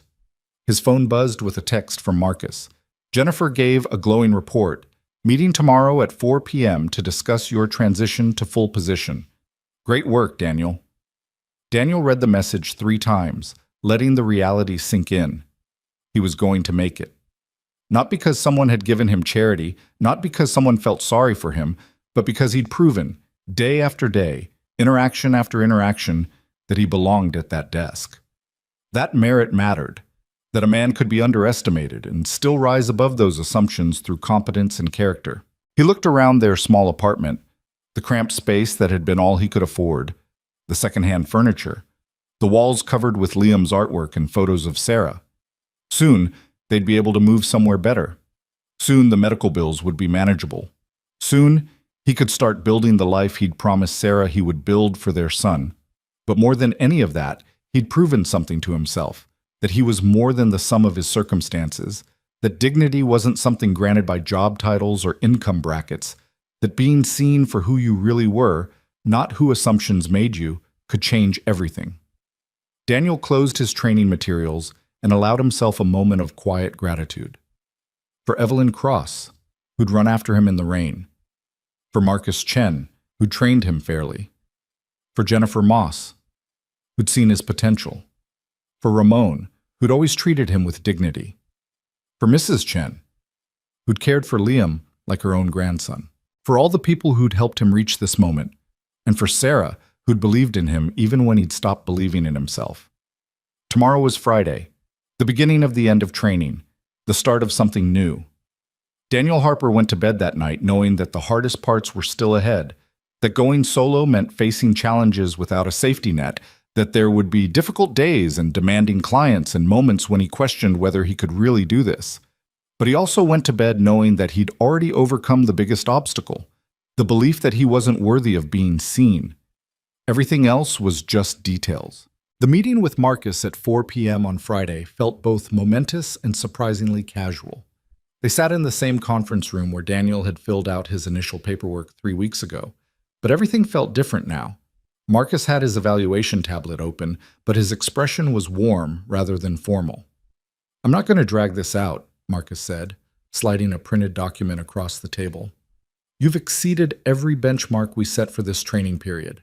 Jennifer's evaluation is one of the most positive I've seen in 5 years.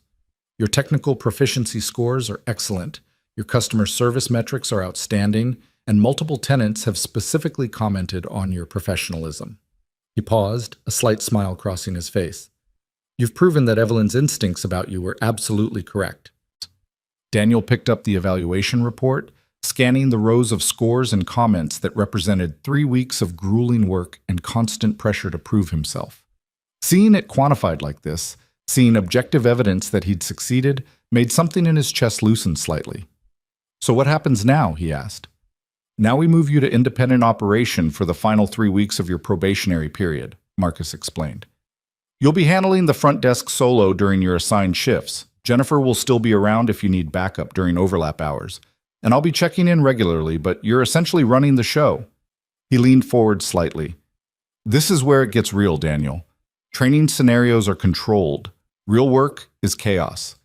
You're going to face situations we couldn't prepare you for, make decisions without time to consult anyone, and deal with problems that don't have clean solutions. How do you feel about that?" Daniel thought about the question honestly. 3 weeks ago, the prospect would have terrified him. Now, after countless interactions and challenges and moments of doubt overcome, he felt something different. Not quite confidence, that seemed too absolute, but competent readiness. The knowledge that he had the tools and the judgment to handle whatever came his way. "I feel ready," he said, "and I feel like I have support if I need it. That's more than I've had in a long time." Marcus nodded approvingly. "Good answer. Your solo shifts start Monday. Morning rotation, 7 a.m. to 3 p.m., Monday through Friday. That work with your childcare situation?" "It's perfect," Daniel said, thinking of mornings with Liam before school, afternoons picking him up, evenings together. The kind of normal he'd almost forgotten existed. "Thank you, Marcus, for everything. For training me fairly, for pushing me, for not lowering standards." "I didn't do you any favors by making it easy," Marcus replied. "You earned every bit of this, Daniel. Don't forget that when things get hard." He stood and extended his hand. "Welcome to the team officially, and congratulations." Daniel shook his hand, feeling the weight and the promise of those words. Welcome to the team. After 4 years of being invisible, of working in shadows while others succeeded in light, he was finally part of something visible, something that mattered in ways he could measure. That weekend, Daniel took Liam to the park, a rare luxury of time and energy that his new schedule would make possible. They fed the ducks at the pond, played on the swings, ate ice cream cones that dripped sticky sweetness onto their hands. And when Liam asked about Daddy's new job, Daniel found himself talking about it with something that felt dangerously close to pride. "So you'll be at a big desk," Liam said, processing the information with his 5-year-old literalism. "And people will come talk to you and you'll help them?" "That's right," Daniel confirmed. "Kind of like when you help your teacher pass out papers in class. You'll be doing an important job that helps everyone else do their jobs better. And you won't be tired all the time anymore?" The question pierced Daniel's heart because he hadn't realized how much his exhaustion had been visible to his son. "I'll still get tired sometimes, buddy, but not the same way. And I'll be home more. We'll have dinner together every night." Liam's face lit up with pure joy. "Every night? Even Mondays?" "Even Mondays," Daniel promised, pulling his son close. "Every single night." Monday morning arrived with the weight of new beginnings. Daniel dressed carefully in the polo shirt and khakis that constituted the front desk uniform, clothing provided by the company, fitting properly, marking him as official rather than makeshift. He dropped Liam at kindergarten, watching his son run into the building with his backpack bouncing, and felt the familiar tug of wanting to hold on to these moments while simultaneously pushing toward the future they were building. Meridian Tower's lobby at 6:45 a.m. was in that transitional period between night and day, the early arrivals trickling in while the overnight cleaning crew finished their final tasks. Daniel saw 2 members of that crew, people he'd worked alongside for years, and they stopped when they saw him approaching the front desk in uniform. "Daniel?" Maria, who'd been on his overnight team, looked confused and then understanding crossed her face. "You got the desk job, the one you interviewed for?" "I did," Daniel said, aware that his success story was also a reminder of the distance between where he'd been and where he was now. "Start solo today." "That's wonderful," Maria said, and her warmth seemed genuine. "You always said you wanted to move up. I'm happy for you." But her companion, a younger man named Josh, who'd only been with the overnight crew for 6 months, looked less convinced. "Must be nice," he muttered, just loud enough to hear. "Some people get handed opportunities while the rest of us keep scrubbing toilets." Daniel felt the words land like a slap, not because they were mean-spirited, Josh's voice held more resignation than malice, but because they represented a narrative he knew would follow him. That he'd gotten special treatment, that his promotion was charity rather than earned, that he'd somehow betrayed the overnight crew by accepting visibility. "It wasn't handed to me," Daniel said quietly, meeting Josh's eyes. "I was rejected in the interview. The CEO intervened because she'd seen me work for 4 years and knew I was qualified. Then I spent 3 weeks in the most intensive training I've ever experienced, proving myself every single day." He paused, choosing his next words carefully. "And I hope my moving up means the next person from the overnight crew who applies for something better will be taken seriously, because we deserve to be seen as more than our current job titles." Josh looked away, something like embarrassment crossing his young face. Maria touched Daniel's arm gently. "You go show them what we're capable of," she said firmly. "Make us proud." Daniel carried those words with him as he took his position behind the front desk for the first time as the primary operator rather than a trainee. Jennifer arrived at 7 a.m. for the shift overlap, her presence comforting but no longer necessary. "You've got this," she said simply. "Trust your training, trust your instincts, and call me if you need backup, but I don't think you will." The morning started smoothly enough. Daniel signed in visitors, directed deliveries, answered phones, managed the steady flow of people entering the building for their workdays. Each interaction felt both routine and significant, proof that he belonged here, that his 3 weeks of training had prepared him adequately, that the overnight janitor really could handle the professional demands of this visible position. At 9:30, the smooth morning shattered. The fire alarm in the east wing of the 4th floor went off, its shrill warning echoing through the building's PA system. Daniel's training kicked in immediately. He pulled up the emergency protocols on his computer while simultaneously contacting building security and checking the fire panel that showed exactly which detector had been triggered. "Security, this is front desk," Daniel said into his radio, his voice calm despite his racing heart. Fire alarm, 4th floor, East Wing, Sector 7, initiating evacuation protocols. Copy that, Ramon's voice came back. Fire department's been automatically notified. Visual check in progress. Daniel activated the building-wide intercom system, speaking with the clear authority he'd practiced during training. Attention Meridian Tower occupants. We have a fire alarm activation on the 4th floor. Please proceed to the nearest stairwell and evacuate the building in an orderly fashion. Do not use the elevators. This is not a drill. People began streaming into the lobby from the elevators and stairwells, most looking annoyed rather than frightened. Evacuations happened occasionally, usually false alarms from construction dust or someone burning popcorn in a break room microwave. But Daniel couldn't assume this was routine. He coordinated with security, tracked the evacuation progress, directed people to assembly points outside the building, and fielded increasingly frantic calls from tenants wanting to know if this was real. 10 minutes into the evacuation, Ramon's voice came over the radio with an edge of urgency that made Daniel's stomach drop. Front desk, we've got smoke. 4th floor, East Wing conference room. Not a drill. Fire department is en route. ETA 3 minutes. Real fire. Not a drill. Daniel's mind raced through the protocols, the emergency procedures, the responsibilities that were now entirely his. Copy. Is everyone out of that sector? Checking now. Stand by. The next 3 minutes felt like hours. Daniel continued managing the evacuation, his voice steady over the intercom even as his hands shook slightly, directing building occupants to stay calm and move away from the building. The wail of fire trucks grew louder, and then firefighters were rushing through the lobby, heading for the stairs with equipment and purpose. Front desk, Ramon's voice crackled through the radio. All clear. Everyone's out. Small electrical fire in the conference room. Looks like a faulty power strip sparked some papers. Fire department's handling it. Daniel closed his eyes briefly, relief flooding through him. Copy that. Thank you, Ramon. He made another building-wide announcement, updating everyone on the situation and instructing them to remain outside until the fire department gave the all-clear. Then he pulled up the tenant contact list for the 4th floor and began making calls to building occupants to give them more detailed information, managing their concerns and questions with the calm professionalism Jennifer had drilled into him. By the time the fire department cleared the building for re-entry 45 minutes later, Daniel had fielded approximately 60 calls, coordinated with emergency services, managed the evacuation and re-entry of over 200 people, and somehow maintained his composure throughout.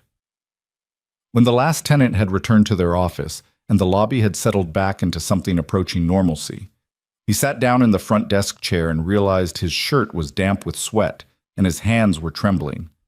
Jennifer appeared beside the desk, having monitored the entire situation from the safety of the exterior assembly point. That, she said with something like awe in her voice, was a baptism by fire. Pun absolutely intended. Daniel, you were phenomenal. I've seen people with years of experience panic in situations like that. You stayed calm, followed protocols perfectly, and kept everyone informed and safe. I was terrified the entire time, Daniel admitted. So was I, Jennifer said. But nobody knew that except us. That's the job. You feel everything, but you show only competence. She paused, then added, I'm putting this in my report to Marcus. You just proved beyond any doubt that you can handle this position. The rest of the day passed in an exhausted blur. Several tenants stopped by the desk to personally thank Daniel for his handling of the evacuation, including the CEO of the finance company whose conference room had caught fire. By the time 3 p.m. arrived and his shift ended, Daniel felt wrung out but strangely exhilarated. He'd faced his first major crisis solo and had not only survived but excelled. He picked up Liam from kindergarten and listened to his son chatter about his day, finger painting and story time, and who had shared their crackers at snack, and felt the grounding normalcy of it wash over him. This was why he'd fought so hard for this opportunity.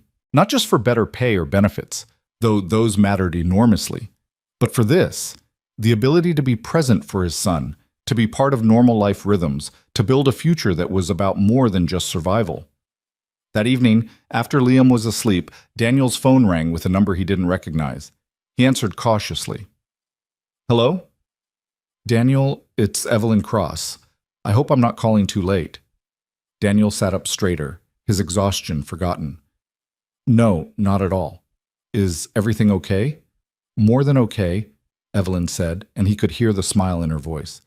Marcus sent me his preliminary evaluation, Jennifer's incident report about today's fire, and about a dozen emails from tenants praising your professionalism during the evacuation. She paused. I wanted to call and tell you personally how impressed I am. You've exceeded every expectation, Daniel. You've proven that my instincts about you were right. Thank you, Daniel said, his voice rough with emotion. I'm just trying to do the job well. You're doing more than that, Evelyn replied firmly. You're changing perceptions. You're showing people that assumptions about worth based on job titles are meaningless. Do you know what Richard Morrison told me today? Daniel remembered the hedge fund executive who'd yelled at him during training. I can imagine. He said, and I quote, "That new front desk guy is the best hire you've made in years. Sharp, professional, doesn't take crap but stays respectful." Where did you find him? Evelyn's voice carried satisfaction. I told him you'd been working in the building for 4 years, that I'd been watching you long before you ever applied for the position. He was speechless. Daniel felt something warm and validating settle in his chest. I don't know what to say. Say you're going to keep doing exactly what you're doing, Evelyn said, because you're not just succeeding, Daniel. You're proving a point that needs proving. That merit matters more than pedigree. That character matters more than credentials. That someone can be underestimated and still rise above those assumptions through competence and integrity. She paused. Your story matters. Don't forget that. After they hung up, Daniel sat in the quiet apartment, processing everything. 3 weeks ago, he'd been a janitor with a rejected job application and borrowed suit. Now he was receiving personal calls from a billionaire CEO, managing crisis situations with competence, earning praise from clients who wouldn't have seen him before. The transformation felt surreal, like something that had happened to someone else. But his sore feet reminded him it was real. His exhaustion was real. The proud texts from Mrs. Chen were real. The smile on Liam's face when Daniel had picked him up on time was real. This was his life now, not perfect, not without challenges, but fundamentally different in ways that mattered. The next 2 weeks passed in a rhythm of challenges met and competencies proven. Daniel handled a water leak on the 6th floor, coordinating with maintenance and communicating with affected tenants. He managed a dispute between a delivery driver and building security with diplomatic efficiency. He memorized the names and preferences of regular visitors, greeted executives with appropriate formality, and maintained the kind of professional warmth that made people feel welcome without being intrusive. But on Wednesday of his 5th week, Daniel faced a test that had nothing to do with building management and everything to do with navigating the complex social dynamics of his new position. Patricia Moreland, the HR director who'd led his disastrous initial interview, approached the front desk mid-morning with a manila folder and an expression that suggested she'd rather be anywhere else. Daniel saw her coming and felt his stomach tighten with old tension, but he kept his expression professionally neutral. "Good morning, Ms. Moreland," he said evenly. "How can I help you?" Patricia set the folder on the desk, not quite meeting his eyes. "I need to drop this off for building management. It's the updated emergency contact list for our department." She paused, and Daniel could see her internal struggle playing out across her face. "And I owe you an apology, a real one, not the inadequate one I gave in that conference room." Daniel hadn't expected this. "Miss Moreland, you don't have to—" "Yes, I do," she interrupted, finally looking at him directly. "I've been through 2 sessions of the bias training Evelyn mandated, and I've spent a lot of time thinking about that interview, about the assumptions I made, about how I let those assumptions override my professional judgment." She took a breath. "You were qualified. You were more than qualified. And I rejected you based on surface-level prejudices I didn't even realize I was holding. That's inexcusable." The words hung between them, honest and uncomfortable. Daniel could have accepted them graciously and moved on, let her off the hook easily, but something in him resisted the easy path. "Can I ask you something?" he said quietly.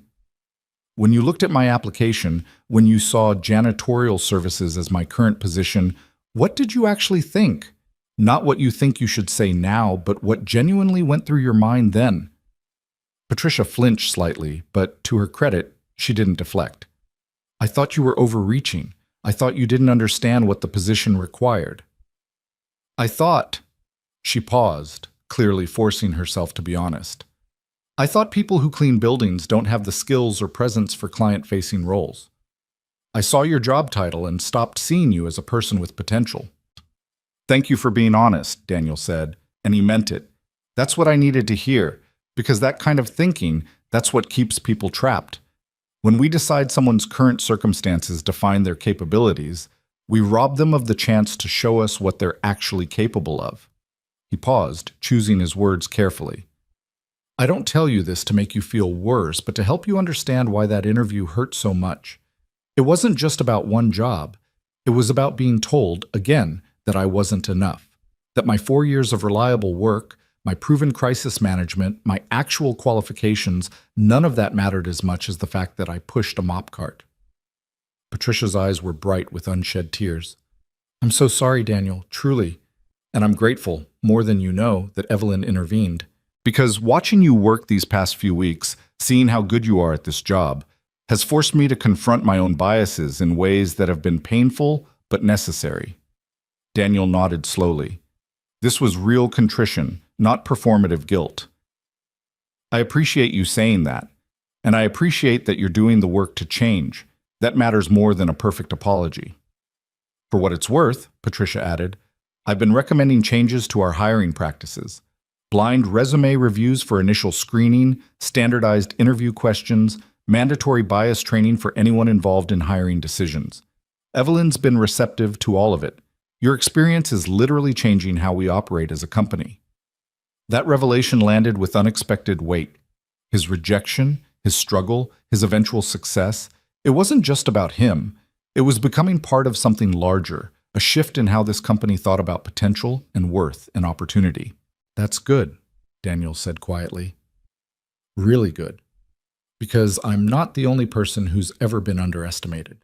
If my experience helps even one other person get a fair chance, then something worthwhile came from it. Patricia picked up her folder, preparing to leave, then paused. You're a better person than I gave you credit for, Daniel Harper. Thank you for this conversation, and thank you for the grace you've shown throughout this entire situation. After she left, Daniel sat with the complexity of that interaction. He'd been angry at Patricia for weeks, had nursed justified resentment about her role in his initial rejection. But her apology had been genuine, her commitment to change seemed real, and holding on to anger when someone was actively working to do better felt counterproductive. Maybe that was part of what Evelyn had meant about his story mattering, not just the success itself, but the grace with which he navigated it. The way he chose dignity over bitterness, education over retribution, forward progress over backward-looking revenge. The rest of that day passed normally. Calls answered, visitors directed, minor crises managed with efficient calm. But as Daniel's shift ended and he prepared to pick up Liam, he reflected on how much had changed in 5 weeks. Not just his job title or his schedule or his financial situation, though all of those were significant, but something deeper, his sense of himself, his understanding of his own worth, his belief that being seen for who he really was could actually happen in a world that so often chose not to see. He picked up Liam from school and they walked home together, his son's small hand in his, chattering about playground politics and upcoming field trips. And Daniel realized that this ordinary afternoon, this normal routine, this simple presence was the real victory. Not the front desk position or the CEO's praise or the tenant compliments, though those mattered, but the ability to be present for his son, to build a life that was about more than just survival, to show Liam through actions rather than words that dignity and hard work and refusing to accept other people's limitations could actually change your circumstances. That evening, after dinner and homework and bath time, Liam asked Daniel to tell him a story before bed. Usually, Daniel read from books, but tonight his son wanted something different. Tell me a story about you, Daddy, Liam requested, snuggling under his blankets. About when you were brave. Daniel thought about all the moments of bravery over the past 5 weeks, walking into that interview, accepting Evelyn's intervention, enduring the training pressure, managing the fire evacuation. But the moment that came to mind was simpler. and somehow more significant. Once upon a time, Daniel began, there was a man who worked very hard at a job that other people didn't always notice. He cleaned buildings at night while most people slept, and he did it with care and pride because he believed all honest work deserved to be done well. But sometimes he wished people could see that he was capable of more than just cleaning. Like you, Liam whispered, understanding immediately. Like me, Daniel confirmed, pulling his son close. And one day, he was brave enough to ask for a chance to show people what he could really do. Some people said no.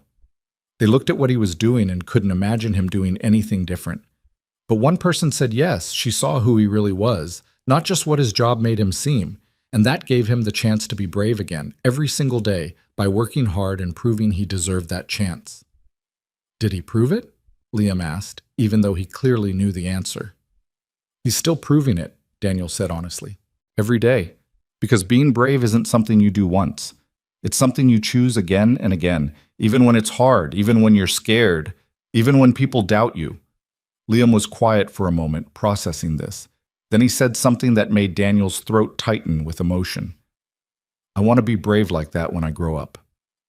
You already are, buddy, Daniel whispered. You're the bravest person I know. After Liam fell asleep, Daniel sat at their small table with a cup of coffee and allowed himself to think about the final week ahead. One more week of probation, one more week of proving himself, and then, if all went well, the position would become permanent. The thought should have filled him with anxiety, but instead, he felt calm, prepared, ready. He'd come so far from that afternoon when he'd walked out of an interview carrying his dignity like armor because it was all he had left.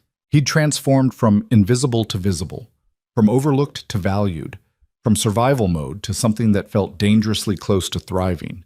And he'd done it not through luck or charity, but through the patient accumulation of competence and the refusal to let other people's assumptions define his worth.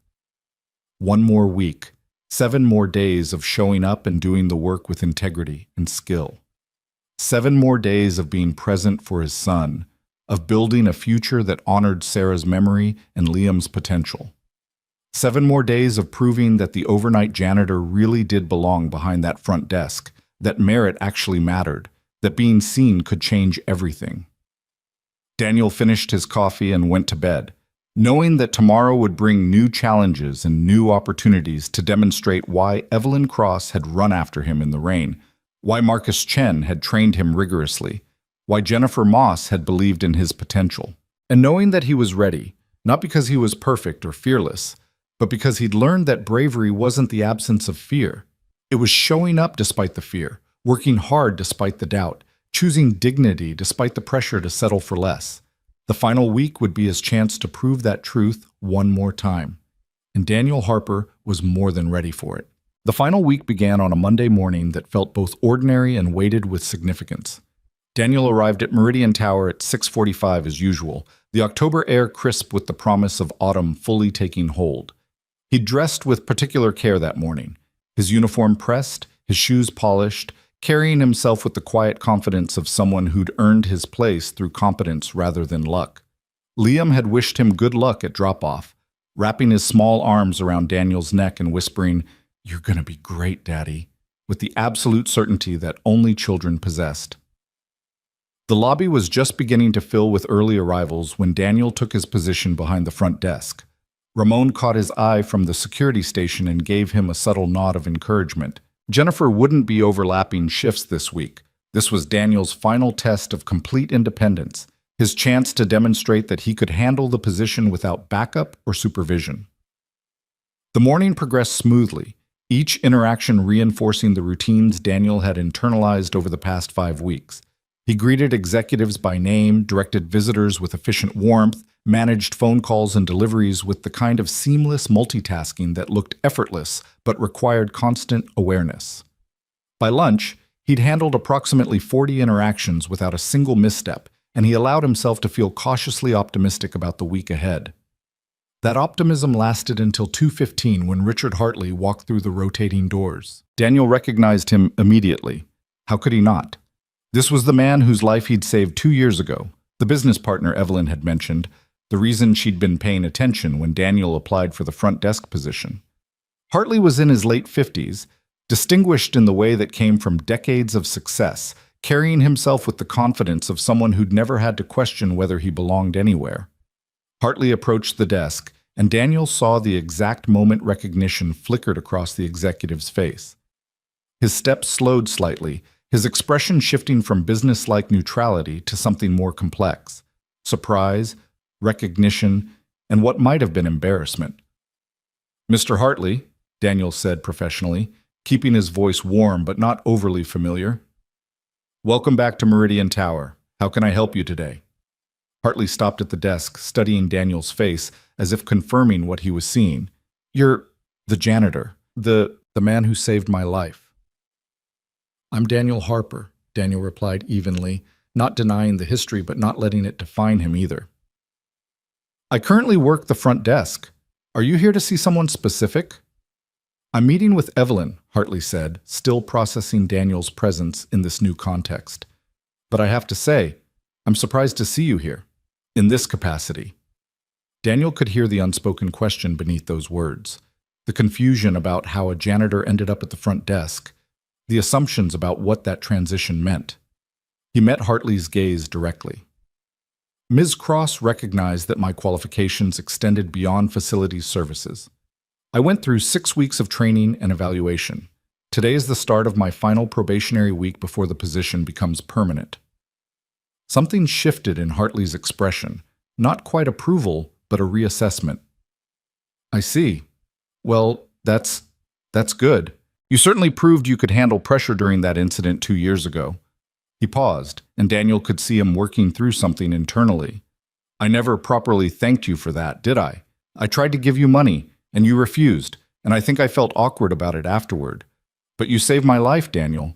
That's not a small thing." "You're welcome," Daniel said simply. "I'm glad you recovered fully. Ms. Cross's office is on the 12th floor. Should I let her assistant know you're here?" "Please," Hartley said, then added, "And Daniel? I'm going to tell Evelyn how impressed I am with this. She made the right call." After Hartley headed to the elevators, Daniel felt something settle in his chest, a piece of validation he hadn't known he needed. The man whose life he'd saved saw him as capable in this role, saw him as more than the janitor who'd performed CPR, saw him as someone who belonged behind this desk. The rest of Monday passed without incident, as did Tuesday and Wednesday. Daniel managed his responsibilities with increasing confidence, handled complex situations with competence, and received positive feedback from multiple tenants who'd been watching his transition with interest. By Wednesday evening, as he walked home with Liam chattering about his upcoming school Halloween party, Daniel allowed himself to believe that he might actually pull this off. That Friday's final evaluation would confirm what he already knew. He'd earned this position, proven his worth, demonstrated that merit mattered more than assumptions. Thursday morning shattered that growing confidence. Daniel arrived at 7 a.m. to find a crisis already in progress. A major water main had broken on the 3rd floor overnight, flooding 2 law offices and causing significant damage. The overnight facilities crew had contained the immediate problem, but affected tenants were arriving to find their offices inaccessible, important documents potentially damaged, and meetings that needed immediate relocation. Jennifer was there, having been called in early, but she made it clear this was Daniel's crisis to manage. "You've got this," she said, already coordinating with the restoration company. "I'm here as backup only. Show them what you can do." Daniel took a deep breath and dove into the chaos. He pulled up the building's conference room availability, started making calls to affected tenants to explain the situation before they arrived, coordinated temporary office space allocation, and worked with building maintenance to establish a timeline for repairs. His phone rang constantly, his computer screen filled with urgent emails, and he managed it all with the kind of focused intensity that left no room for doubt or hesitation. By 8 a.m., he'd relocated 3 law firms to temporary conference rooms, arranged for document restoration services to meet with affected tenants, and set up a communication system to keep everyone informed of repair progress. The crisis was far from over, but it was managed, contained, organized, with clear pathways forward. "That was extraordinary," Jennifer said at 8:30, watching Daniel handle yet another anxious call with calm professionalism. You just coordinated a response to a major building emergency like you've been doing this for years. I'm just following protocols, Daniel said, though his hands were shaking slightly from the adrenaline. No, Jennifer corrected firmly. You're doing more than that. You're making judgment calls, prioritizing needs, managing stress. That's not protocol. That's skill. She paused, then added quietly, You're going to ace tomorrow's evaluation, Daniel. There's no question. But Daniel couldn't quite let himself believe that. Not yet. Not when there was still one more day, one more chance for something to go wrong, one more opportunity to prove that maybe he wasn't ready after all. Friday morning arrived with the weight of finality. Daniel's 6-week probationary period ended today. Marcus would be conducting his final evaluation at 3 p.m., and the results would determine whether this position became permanent or whether Daniel found himself back in the overnight facilities crew, his attempt at visibility having failed. He dropped Liam at school with promises to celebrate that evening regardless of the outcome. Mrs. Chen had offered to make her special dumplings. For celebration or comfort, whatever you need, she'd said with her characteristic kindness. Daniel had hugged her gratefully, aware that his support system extended far beyond just himself and his son, that he'd built a community of people who cared about his success. The morning passed in a blur of routine responsibilities, punctuated by the awareness that Marcus was somewhere in the building, observing, evaluating, making his final determination about Daniel's future. Every interaction felt weighted with significance, every decision a potential test. When lunch arrived, Daniel couldn't eat, his stomach too tight with nervous energy. At 2:30, Marcus appeared at the front desk. Daniel, can you step away for a few minutes? Jennifer's going to cover while we talk. This was it, the moment that would determine everything.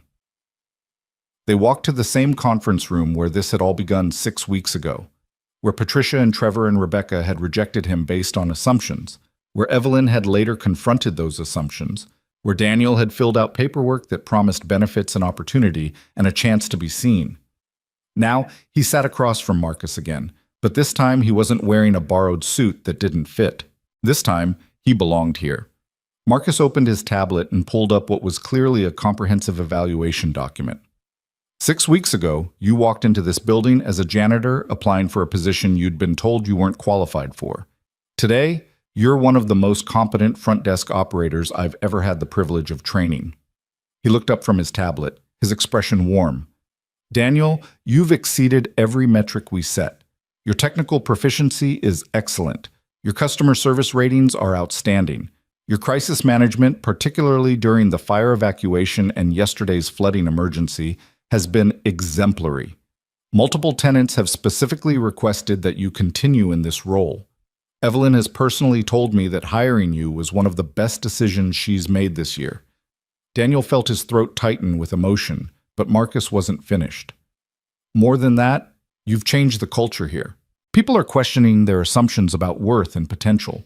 We've had 3 other employees from facilities services inquire about career advancement opportunities in the past month, something that hadn't happened in years before you. You've proven that talent exists everywhere if we're willing to see it. Marcus paused, his voice taking on a more serious tone.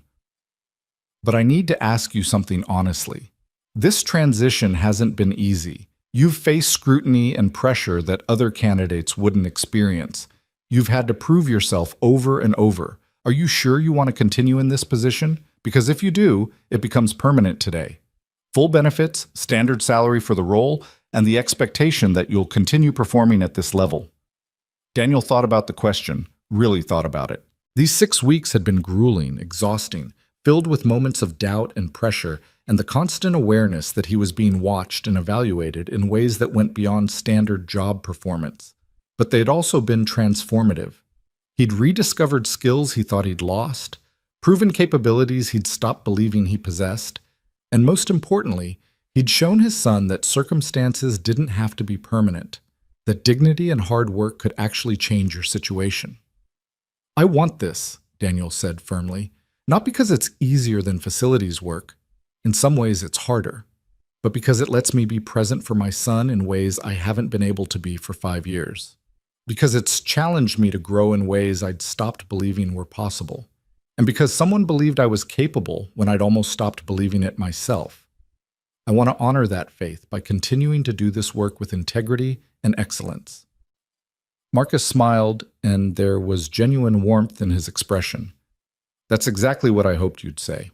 In that case, it's my pleasure to inform you that your probationary period is complete and you've been approved for permanent employment as Meridian Tower's front desk operator. Congratulations, Daniel. You earned this." The words should have brought overwhelming relief or joy, but what Daniel felt was something quieter and more profound, a sense of rightness, of pieces finally falling into place, of a future that had seemed impossible 6 weeks ago, suddenly becoming real and solid and attainable. "Thank you," he managed, his voice rough with emotion. "Thank you for training me fairly, for pushing me, for never lowering standards. That meant everything." "You made it easy," Marcus replied. "You came in every day ready to work, ready to learn, ready to prove yourself. That's all any of us can do." He stood and extended his hand. "Welcome to the permanent team, Daniel Harper. Now get back to that desk. You've got 2.5 more hours in your shift." Daniel shook his hand, feeling the weight and the promise of this moment, then walked back to the front desk where Jennifer was fielding calls with her characteristic efficiency. When she saw his face, her expression broke into a wide smile. "Permanent?" she asked, though she clearly already knew the answer. "Permanent," Daniel confirmed, and saying it out loud made it real in ways that Marcus's official notification hadn't quite achieved. Jennifer came around the desk and pulled him into a quick hug. "I'm so proud of you. You've worked harder than anyone I've ever trained, and you've proven every single day that you belong here. This building is better because you're part of it." The rest of the shift passed in a haze of normal responsibilities, punctuated by the awareness that everything had changed. This wasn't a probationary position anymore. This wasn't temporary. This was his job, his future, his chance to build something stable and sustainable for himself and his son. At 3 p.m., as Daniel's shift ended, Evelyn Cross stepped off the elevator and walked directly to the front desk. She was smiling, and in her hand was a small envelope. "I heard the good news from Marcus," she said without preamble. "Congratulations, Daniel. You've proven everything I believed about you when I ran after you in the rain 6 weeks ago." "Thank you," Daniel said, aware that everyone in the lobby was watching this interaction, the CEO talking to the front desk operator with obvious warmth and respect. "For everything, for seeing me when other people didn't, for giving me a real chance, for refusing to let assumptions override merit. You changed my life, Ms. Cross." "Evelyn," she corrected gently, "and you changed your own life, Daniel. I just opened a door. You're the one who walked through it and proved you belonged on the other side." She handed him the envelope. "This is from the entire executive team. A small token of appreciation for your work these past 6 weeks. And there's something else." She pulled out her phone and showed him an email. Daniel scanned it quickly, his eyes widening as he absorbed the content. It was a building-wide announcement about new hiring practices. Blind resume reviews, standardized interviews, mandatory bias training, and a formal career advancement program for all building employees regardless of current position. At the bottom, it read, "These changes were inspired by Daniel Harper, whose transition from facilities services to front desk operations has demonstrated the importance of seeing potential rather than just credentials." "You did that," Evelyn said quietly. "Your story, your success, your willingness to keep pushing even when it was hard, that's changing how this entire organization thinks about opportunity and worth. That matters more than any single job, Daniel. That's a legacy." Daniel felt tears prick his eyes, and he didn't try to hide them. "I don't know what to say." "Say you'll keep being exactly who you are," Evelyn replied. "Keep showing up, keep doing excellent work, and keep proving that merit matters more than assumptions. That's all anyone can ask." She left with a final smile, and Daniel stood behind the front desk that was now officially his, holding an envelope he hadn't yet opened and processing the reality that his story had become larger than just himself, that his success was opening doors for others, that being seen had created visibility for people who'd been invisible. He opened the envelope carefully. Inside was a card signed by Marcus, Jennifer, Evelyn, and several other executives he'd interacted with over the past weeks. The messages were warm and congratulatory, but what caught his attention was the check attached, a bonus equivalent to a month's salary with a note that read, for excellence in crisis management and exceptional service during your probationary period. Daniel stared at the check, calculating rapidly. This was enough to pay down a significant chunk of the medical bills. Enough to buy Liam new clothes that fit properly. Enough to finally feel like they were moving forward instead of just treading water. He clocked out precisely at 3 p.m., gathered his things, and walked out of Meridian Tower as something he'd never been before, a permanent employee with benefits and security and a future that extended beyond just survival. The October afternoon was beautiful, the sun warm despite the cooling temperatures, and Daniel took a moment to just stand outside the building and breathe. He picked up Liam from school, and his son took one look at his face and started jumping up and down with excitement. "You got it! You got the permanent job!" "I did, buddy," Daniel confirmed, scooping Liam up and spinning him around despite being exhausted. "I really did." "I knew you would," Liam said with absolute confidence. "You're the best daddy in the whole world. Can we celebrate with ice cream?" They celebrated with ice cream and then went to Mrs. Chen's apartment where she'd prepared her promised dumplings. Ramon stopped by after his shift ended, bringing a small bottle of champagne he insisted Daniel accept. They sat around Mrs. Chen's tiny kitchen table, this makeshift family that had formed from necessity and kindness, and celebrated a victory that belonged to all of them in different ways. "You made us all proud," Mrs. Chen said, her eyes wet with tears. "Your Sarah would be so proud too." Daniel thought about Sarah often, but in that moment he felt her presence more acutely than he had in months. She'd made him promise in those last days that he wouldn't give up, on himself, on their son, on building a life worth living, and he'd kept that promise. Through the hardest years, through the overnight shifts and the exhaustion, and the moments when giving up seemed easier than continuing, he'd kept pushing forward. And now, finally, he could see the fruits of that persistence. That evening, after Liam was asleep, Daniel sat at their small table with the bonus check and a calculator, working through numbers that suddenly looked manageable instead of insurmountable. The medical bills that had loomed over him for years could be significantly reduced. They could move to a larger apartment, not immediately, but soon. Liam could have the new shoes he needed, the school supplies Daniel had been stretching to afford. They could build an emergency fund, start saving for Liam's future education, create the kind of financial stability Daniel had almost forgotten was possible. But more than the money, more than the benefits, more than any material improvement, what mattered most was the shift in how Daniel saw himself. 6 weeks ago, he'd been a man who'd internalized years of being invisible, of having his worth measured by his job title, of believing that circumstances were permanent and unchangeable. Now, he was someone who'd proven, to himself as much as anyone, that assumptions could be overcome, that merit could triumph over bias, that being truly seen could transform everything. The following Monday, Daniel returned to work as a permanent employee. The difference was subtle, but significant. His name now appeared in the building directory, his benefits were fully activated, his position secure. He settled into the rhythm of the work, each day bringing new challenges and opportunities to demonstrate competence. Weeks passed, then months. October gave way to November, then December. Daniel and Liam moved to a 2-bedroom apartment in a better neighborhood, close enough to Meridian Tower that Daniel could walk to work. Liam thrived with the stability of regular routines and a father who was present for dinner every night, for homework help, for bedtime stories. The medical bills shrank steadily, no longer the overwhelming burden they'd been for years. On a Friday afternoon in mid-December, Daniel was managing the usual end-of-week rush when a familiar face approached the desk. It was Josh, the young man from the overnight facilities crew, who'd made the bitter comment about opportunities being handed to Daniel months ago. He looked nervous, carrying a folder Daniel recognized immediately, a job application. "Daniel," Josh said, his voice tentative, "I was wondering if you could answer some questions about the Career Advancement Program. I'm thinking about applying for a position in building operations." Daniel could have been dismissive, could have reminded Josh of his earlier judgment, could have let the younger man struggle through the process without help. Instead, he saw himself 6 months ago, uncertain, carrying hope like something fragile, believing he might not be enough. "Of course," Daniel said warmly. "Why don't you come around the desk and I'll walk you through the application process?"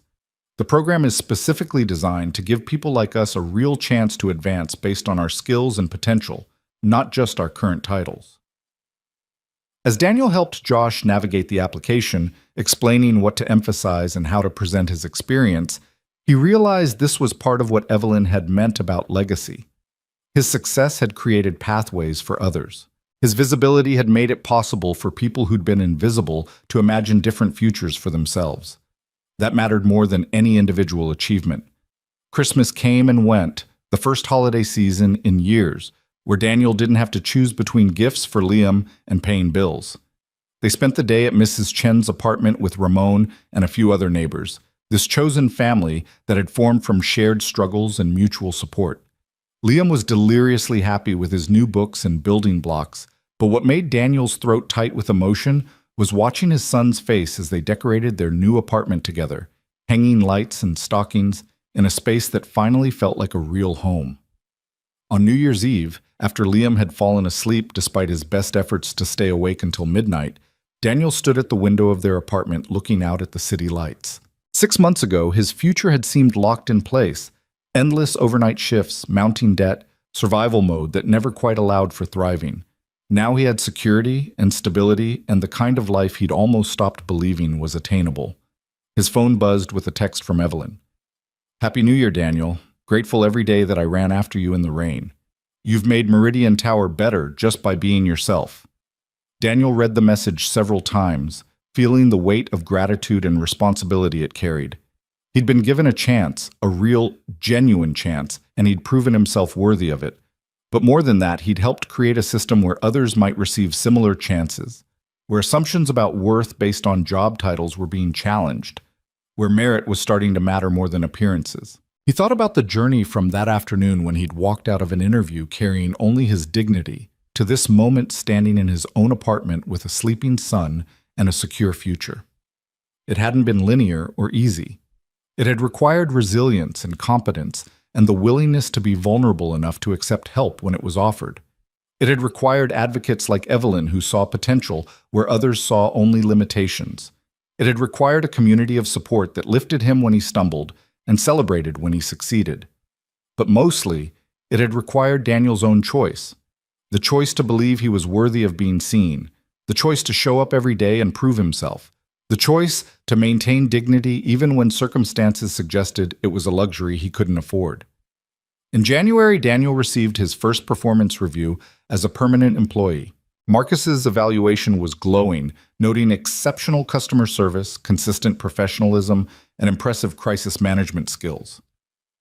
But what made Daniel pause was the final note. Daniel Harper exemplifies the values we want to cultivate across all departments: integrity, competence, and the understanding that all work has dignity when done with excellence. Recommend for consideration in Leadership Development Program. Leadership Development. 6 months ago, he'd been fighting just to be considered for the front desk. Now, he was being considered for advancement beyond it. The trajectory seemed impossible, and yet here it was, documented in an official performance review. He showed the review to Liam that evening over dinner, explaining what it meant in terms a 6-year-old could understand. "So you might get an even better job?" Liam asked, his eyes wide. "Someday, maybe," Daniel said carefully. "If I keep working hard and keep learning, but I'm really happy with the job I have right now, buddy. It lets me be here with you, and that's the most important thing." "I'm proud of you, Daddy," Liam said seriously. "You're really brave." Those words, from his son, meant more than any performance review or professional recognition ever could. Because ultimately, everything Daniel had fought for, the interview he'd refused to beg through, the training he'd endured, the scrutiny he'd faced, the competence he'd proven, all of it had been for Liam. To show him that circumstances weren't permanent, that dignity mattered, that being seen for who you really were could change everything. On a Thursday in late January, Daniel was managing the afternoon shift when Patricia Moreland approached the desk. She'd become a regular presence over the months, often stopping to chat briefly or share updates about the hiring practice changes she'd been implementing. But today, her expression carried something different, pride mixed with satisfaction. "Daniel, I wanted to tell you something before the official announcement goes out," she said, leaning against the desk. We just hired our first employee through the new career advancement program, Maria Rodriguez from the overnight facilities crew. She's moving into a building operations coordinator role. Daniel felt his breath catch. Maria, his former colleague who'd congratulated him on his success, who told him to make them proud. That's wonderful. She's incredibly capable. She specifically mentioned you in her interview, Patricia continued, said that watching your transition made her believe advancement was possible, that your success gave her permission to imagine a different future for herself. She paused, her eyes bright. You're changing lives, Daniel, not just your own. That's a rare and precious thing. After Patricia left, Daniel sat with the weight and the wonder of that revelation. His story had become larger than himself. His visibility had created possibility for others. The janitor who'd saved a life had become the front desk operator who'd changed a system. And that system was now opening doors for people like Maria, like Josh, like countless others who'd been told by circumstance or assumption that their current position defined their potential. 6 months had passed since that September afternoon when Evelyn Cross had run after him in the rain. 6 months since he'd stood outside Meridian Tower feeling like a failure, carrying a borrowed suit and the last fragments of his dignity. 6 months since someone had finally looked past his job title and seen his actual worth. In those 6 months, Daniel Harper had transformed from invisible to visible, from overlooked to valued, from survival mode to genuine thriving. He'd proven that merit mattered more than pedigree, that character counted more than credentials, that someone could be underestimated and still rise above those assumptions through competence and integrity. But more than any of that, he'd proven something to himself, that he was worthy of being seen, that his hard work had value, that choosing dignity over desperation had been right even when it seemed like a luxury he couldn't afford. As his shift ended and Daniel prepared to walk home to his son, to their apartment that felt like a real home, to a life that was about more than just surviving, he thought about all the people who'd helped him reach this moment. Evelyn, who'd seen potential where others saw only limitations. Marcus, who'd trained him rigorously and fairly. Jennifer, who'd shared her expertise generously. Ramon and Mrs. Chen, who'd supported him through the hardest transitions. And Sarah, whose memory had kept him pushing forward, even when giving up seemed easier. But mostly, he thought about Liam, waiting at home with homework that needed checking and stories that needed reading, growing up watching his father choose courage over safety, dignity over desperation, hope over resignation. That was the real legacy, not the job title or the salary or even the system changes he'd helped inspire, but the example he was setting for his son, showing him through actions rather than words that being truly seen for your character, your competence, your worth could change everything. Daniel walked out of Meridian Tower into the cold January evening, no longer invisible, no longer overlooked, no longer just the janitor who cleaned after midnight. He was Daniel Harper, front desk operator, permanent employee, living proof that merit mattered and dignity was never a luxury you couldn't afford. And that changed everything.